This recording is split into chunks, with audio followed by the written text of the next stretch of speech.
हर सो हीरा छाड़ कै कर है आन की आस।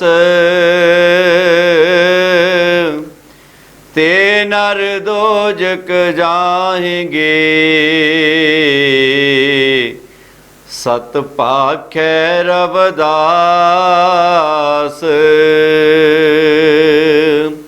ते नर दोजक जाएंगे सत पाखै रवदास।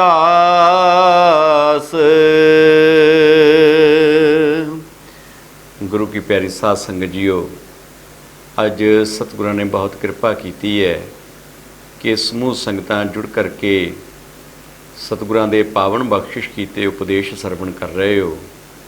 आओ गुरु की प्यारी साध संगत जीओ, सब तो पहले मेरे वालों समूह संगतां नूं बहुत ही प्यार भरी जय गुरुदेव स्वीकार करो जी।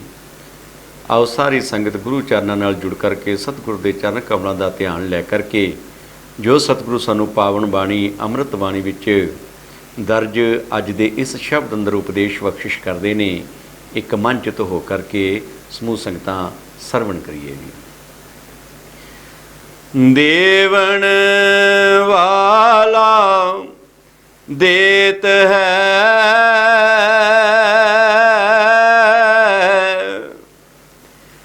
तिसकी कर मन आस। देवण वाला देत है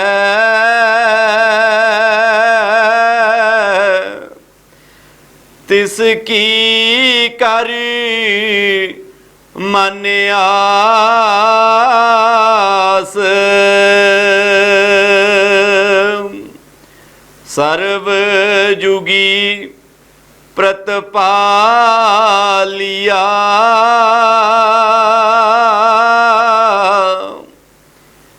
तेरी मिटी ना ख्वास।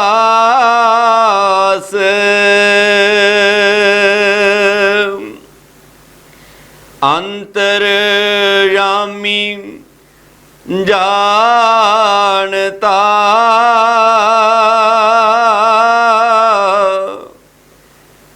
लेखे सास गरास।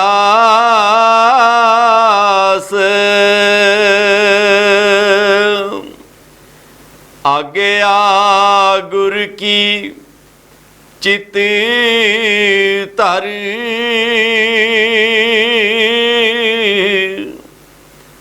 साधन को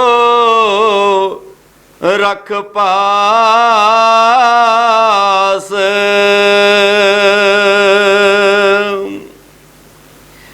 बख्शण हारा बख्शी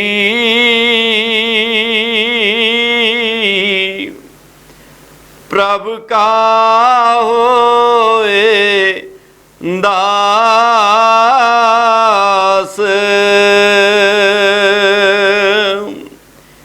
पाशन कर गुरु नाम को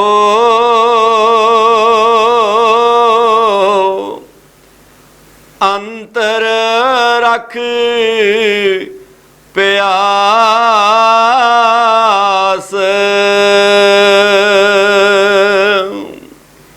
अमृत वेला नाम सती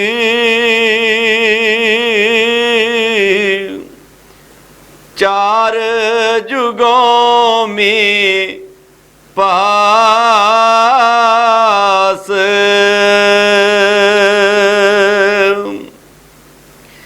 सत संतोष तारन तरो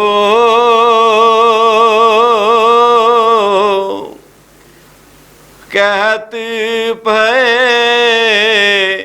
रवदास। ਸਤ ਸੰਤੋਸ਼ ਤਾਰਨ ਤਰੋ,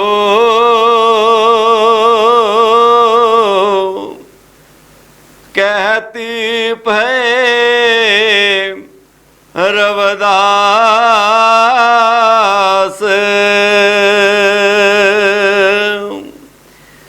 ਦੇਵਨ ਵਾਲਾ ਦੇਤ ਹੈ,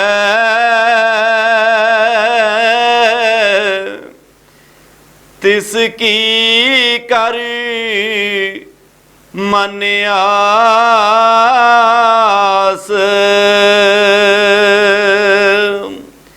ਸਰਬ ਜੁਗੀ ਪ੍ਰਤਪਾਲਿਆ,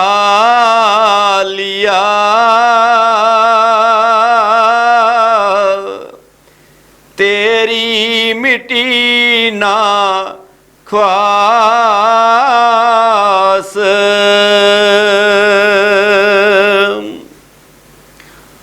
ਧੰਨ ਧੰਨ ਸਾਹਿਬ ਸਤਿਗੁਰੂ ਸ਼੍ਰੀ ਗੁਰੂ ਰਵਿਦਾਸ ਮਹਾਰਾਜ ਜੀ ਇਸ ਪਾਵਨ ਸ਼ਬਦ ਦੇ ਅੰਦਰ ਸਾਨੂੰ ਦੁਨੀਆਦਾਰੀ ਦੇ ਜੀਵਾਂ ਨੂੰ ਉਪਦੇਸ਼ ਬਖਸ਼ਿਸ਼ ਕਰਦੇ ਨੇ ਕਿ ਦੇਵਨ ਵਾਲਾ ਦੇਤ ਹੈ ਤਿਸ ਕੀ ਕਰ ਮਨ ਆਸ, ਕਿ ਭਾਈ ਜਿਹੜਾ ਦਾਤਾ ਤੈਨੂੰ ਜਨਮ ਤੋਂ ਲੈ ਕਰਕੇ ਸਾਰੀਆਂ ਦਾਤਾਂ ਦੇ ਰਿਹਾ ਹੈ, ਉਸ ਦੀ ਆਸ ਮਨ ਦੇ ਵਿੱਚ ਲੈ ਕਰਕੇ ਚੱਲਣੀ ਚਾਹੀਦੀ ਹੈ ਕਿ ਜਿਸ ਨੇ ਇਸ ਸੰਸਾਰ ਦੀ ਰਚਨਾ ਕੀਤੀ ਹੈ, ਇਸ ਜੀਵ ਨੂੰ ਇਸ ਸੰਸਾਰ ਅੰਦਰ ਭੇਜਿਆ ਹੈ, ਇਸ ਜੀਵ ਨੂੰ ਇਹ ਅਨਮੋਲਕ ਪੂੰਜੀ ਜਿਹੜੀ ਸਵਾਸਾਂ ਦੀ ਹੈ ਉਹ ਬਖਸ਼ਿਸ਼ ਕੀਤੀ ਹੈ, ਇਹਦੇ ਜੀਵਨ ਜਿਉਣ ਵਾਸਤੇ ਸਾਰੀਆਂ ਦਾਤਾਂ ਇਸ ਨੂੰ ਮੁਹੱਈਆ ਕੀਤੀਆਂ ਨੇ। ਇਸ ਜੀਵ ਨੂੰ ਕਦੇ ਉਹਦੀ ਮਨ ਦੇ ਵਿੱਚੋਂ ਆਸ ਨਹੀਂ ਵਿਸਾਰਨੀ ਚਾਹੀਦੀ, ਹਮੇਸ਼ਾ ਉਸ ਸਤਿਗੁਰੂ ਪਿਆਰੇ ਦੀ ਆਸ ਜਿਹੜੀ ਹੈ ਹਿਰਦੇ ਅੰਦਰ ਲੈ ਕਰਕੇ ਚੱਲਣੀ ਚਾਹੀਦੀ ਹੈ। ਸਰਬ ਜੁਗੀ ਪ੍ਰਤਪਾਲੀਆ, ਤੇਰੀ ਮਿਟੇ ਨਾ ਖਵਾਸ। ਜੁਗਾਂ ਜੁਗਾਂਤਰਾਂ ਤੋਂ ਇਹ ਜੀਵ ਸਤਿਗੁਰ ਦੇ ਪਾਸੋਂ ਮੰਗੀ ਜਾ ਰਿਹਾ ਹੈ ਔਰ ਸਤਿਗੁਰੂ ਇਸ ਨੂੰ ਦਾਤਾਂ ਦੇਈ ਜਾ ਰਿਹਾ ਹੈ। ਹੁਣ ਗੁਰੂ ਕੀ ਪਿਆਰੀ ਸਾਧ ਸੰਗਤ ਜੀਓ, ਅਸੀਂ ਤੇ ਇਸ ਸੰਸਾਰ ਵਿੱਚ ਆ ਕਰਕੇ ਮੋਹ ਮਾਇਆ ਦੇ ਜਾਲ ਵਿੱਚ ਫਸੇ ਹੋਏ ਹਾਂ। ਲਾਲਚ ਸਾਡਾ ਪਿੱਛਾ ਨਹੀਂ ਛੱਡਦਾ। ਇੱਕ ਚੀਜ਼ ਆਉਂਦੀ ਹੈ ਦੂਸਰੀ ਮੰਗ ਲੈਂਦੇ ਹਾਂ, ਦੋ ਆਉਂਦੀ ਹੈ ਉਸ ਨੂੰ ਚਾਰ ਕਰਨਾ ਚਾਹੁੰਦੇ ਹਾਂ, ਚਾਰ ਆਉਂਦੀਆਂ ਨੇ ਉਸ ਨੂੰ ਉਸ ਤੋਂ ਦੁੱਗਣੀਆਂ ਕਰਨਾ ਚਾਹੁੰਦੇ ਹਾਂ। ਇਸ ਚੱਕਰ ਦੇ ਵਿੱਚ, ਇਸ ਮਾਇਆ ਦੇ ਜਾਲ ਦੇ ਵਿੱਚ ਫਸ ਕਰਕੇ ਅਸੀਂ ਉਸ ਕੁੱਲ ਦਾਤੇ ਨੂੰ ਭੁੱਲ ਬੈਠੇ ਹਾਂ ਜਿਸ ਨੇ ਇਹ ਬੜਮੁੱਲਾ ਜਾਮਾ ਬਖਸ਼ਿਸ਼ ਕੀਤਾ ਹੈ, ਜਿਹੜਾ ਇਸ ਕੁੱਲ ਸੰਸਾਰ ਦਾ ਮਾਲਕ ਹੈ। ਅਸੀਂ ਭੁਲੇਖੇ ਵਿੱਚ ਫਸ ਗਏ ਹਾਂ ਕਿ ਸਭ ਕੁਝ ਮੈਂ ਕਰ ਰਿਹਾ ਹਾਂ, ਆਹ ਵੀ ਮੈਂ ਕੀਤਾ ਹੈ, ਉਹ ਵੀ ਮੈਂ ਕਰਾਂਗਾ ਅਤੇ ਉਹ ਵੀ ਮੈਂ ਕਰ ਸਕਦਾ ਹਾਂ, ਸ਼ਾਇਦ ਕੋਈ ਦੂਜਾ ਨਹੀਂ ਕਰ ਸਕਦਾ। ਪਰ ਇਸ ਜੀਵ ਨੂੰ ਇਹ ਭੁੱਲ ਗਿਆ ਹੈ ਕਿ ਇਹ ਤੇ ਆਪਣੀ ਮਰਜ਼ੀ ਦੇ ਨਾਲ ਇੱਕ ਸਵਾਸ ਵੀ ਨਹੀਂ ਲੈ ਸਕਦਾ। ਮੈਂ ਕੀਆ ਮੈਂ ਕਰਤ ਹੂੰ, ਕੂੜਾ ਕਰਹਿ ਮਾਨ। ਕੂੜਾ ਹੰਕਾਰ ਕਰੀ ਬੈਠਾ ਹੈ। ਜੋ ਕੀਆ ਸੋ ਹਰ ਕੀਆ ਤੈਂ ਕਿਆ ਕੀਆ। ਕਹਿੰਦੇ ਜੋ ਕੁਝ ਕੀਤਾ ਉਹ ਤੇ ਪਰਮਾਤਮਾ ਨੇ ਕੀਤਾ, ਤੂੰ ਕੀ ਕੀਤਾ ਆਣ ਕੇ ਇਸ ਸੰਸਾਰ ਅੰਦਰ ਭਾਈ। ਤੇਰਾ ਇੱਕ ਹੰਕਾਰ ਹੈ ਅਰਪਨ ਤੁਝ ਕੋ ਮਾਨ, ਕਿ ਤੇਰੇ ਕੋਲ ਤੇ ਸਿਰਫ ਇੱਕ ਤੇਰਾ ਹੰਕਾਰ ਹੈ, ਮਾਣ ਹੈ, ਇਸ ਤੋਂ ਬਿਨਾਂ ਤੇਰੇ ਕੋਲ ਕੁਝ ਨਹੀਂ ਹੈ। ਹੰਕਾਰ ਦੇ ਵਿੱਚ ਭਰਿਆ ਫਿਰਦਾ ਹੈ। ਪਰ ਉਸ ਮਾਲਕ ਨੂੰ ਜਿਹੜੇ ਜੀਵ ਯਾਦ ਰੱਖਦੇ ਨੇ, ਜਿਹੜੀ ਉਹਦੀ ਆਸ ਲੈ ਕਰਕੇ ਚੱਲਦੇ ਨੇ, ਸਤਿਗੁਰੂ ਉਹਨਾਂ ਨੂੰ ਹਮੇਸ਼ਾ ਖੁਸ਼ੀਆਂ ਬਖਸ਼ਿਸ਼ ਕਰਦੇ ਨੇ, ਰਹਿਮਤਾਂ ਬਖਸ਼ਿਸ਼ ਕਰਦੇ ਨੇ। ਦੇਖੋ ਕਿ ਗੁਰੂ ਕੀ ਪਿਆਰੀ ਸਾਧ ਸੰਗਤ ਜੀਓ, ਧੰਨ ਧੰਨ ਸਾਹਿਬ ਸਤਿਗੁਰੂ ਸ਼੍ਰੀ ਗੁਰੂ ਰਵਿਦਾਸ ਮਹਾਰਾਜ ਜੀ ਜਿਸ ਸਮੇਂ ਪੂਰੇ ਮੁਲਕ ਦੇ ਅੰਦਰ, ਭਾਰਤ ਵਰਸ਼ ਦੇ ਅੰਦਰ ਜਾ ਕਰਕੇ ਸਤਿਗੁਰ ਦੇ ਨਾਮ ਦੀਆਂ ਵਡਿਆਈਆਂ ਗਾਉਂਦੇ ਨੇ, ਸਤਿਗੁਰਾਂ ਨੂੰ ਸੱਚਾ ਉਪਦੇਸ਼ ਬਖਸ਼ਿਸ਼ ਕਰਦੇ ਨੇ, ਤੇ ਚਲਦਿਆਂ ਚਲਦਿਆਂ ਸਤਿਗੁਰੂ ਪੰਜਾਬ ਦੇ ਅੰਦਰ ਖੁਰਾਲਗੜ੍ਹ ਸਾਹਿਬ ਦੀ ਧਰਤੀ 'ਤੇ ਪਹੁੰਚਦੇ ਨੇ। ਔਰ ਉਸ ਸਮੇਂ ਇਹ ਰਿਆਸਤ ਜਿਹੜੀ ਹੈ ਰਾਜਾ ਬੈਣ ਸਿੰਘ ਦੀ ਹੈ। ਜਦੋਂ ਗੁਰੂ ਸਾਹਿਬਾਂ ਨੇ ਖੁਰਾਲਗੜ੍ਹ ਸਾਹਿਬ ਵਿਖੇ ਆ ਕਰਕੇ ਆਸਣ ਲਗਾ ਕਰਕੇ ਸੰਗਤਾਂ ਨੂੰ ਉਪਦੇਸ਼ ਬਖਸ਼ਿਸ਼ ਕੀਤਾ ਹੈ, ਸੰਗਤਾਂ ਦੇ ਵਿੱਚ ਪ੍ਰੇਮ ਪੈਦਾ ਹੋਣ ਲੱਗਿਆ ਪ੍ਰਮਾਤਮਾ ਦੇ ਨਾਮ ਦਾ, ਸੱਚ ਨੂੰ ਸਮਝਣਾ ਸ਼ੁਰੂ ਕਰ ਦਿੱਤਾ ਹੈ। ਲੇਕਿਨ ਉਸ ਸਮੇਂ ਵੀ ਜਿਹੜੇ ਲੋਕ ਸਤਿਗੁਰਾਂ ਦੇ ਨਾਲ ਈਰਖਾ ਕਰਦੇ ਸਨ, ਰਾਜੇ ਕੋਲ ਜਾ ਕੇ ਸ਼ਿਕਾਇਤਾਂ ਲਾਉਂਦੇ ਨੇ। ਰਾਜਾ ਬੈਣ ਸਿੰਘ ਨੇ ਕਈ ਤਰ੍ਹਾਂ ਦੇ ਤਸ਼ੱਦਦ ਦਿੱਤੇ ਨੇ, ਗੁਰੂ ਸਾਹਿਬਾਂ ਨੂੰ ਪਕੜ ਕੇ ਜੇਲ੍ਹ ਅੰਦਰ ਤੇ ਵੀ ਡੱਕਿਆ ਹੈ। ਪਰ ਸਤਿਗੁਰ ਦੀਆਂ ਰਹਿਮਤਾਂ ਵੇਖ ਕਰਕੇ ਇੱਕ ਦਿਨ ਰਾਜਾ ਬੈਣ ਸਿੰਘ ਵੀ ਗੁਰੂ ਚਰਨਾਂ ਵਿੱਚ ਢਹਿ ਢੇਰੀ ਹੋ ਗਿਆ ਹੈ, ਸਤਿਗੁਰਾਂ ਦਾ ਦਾਸ ਬਣ ਜਾਂਦਾ ਹੈ।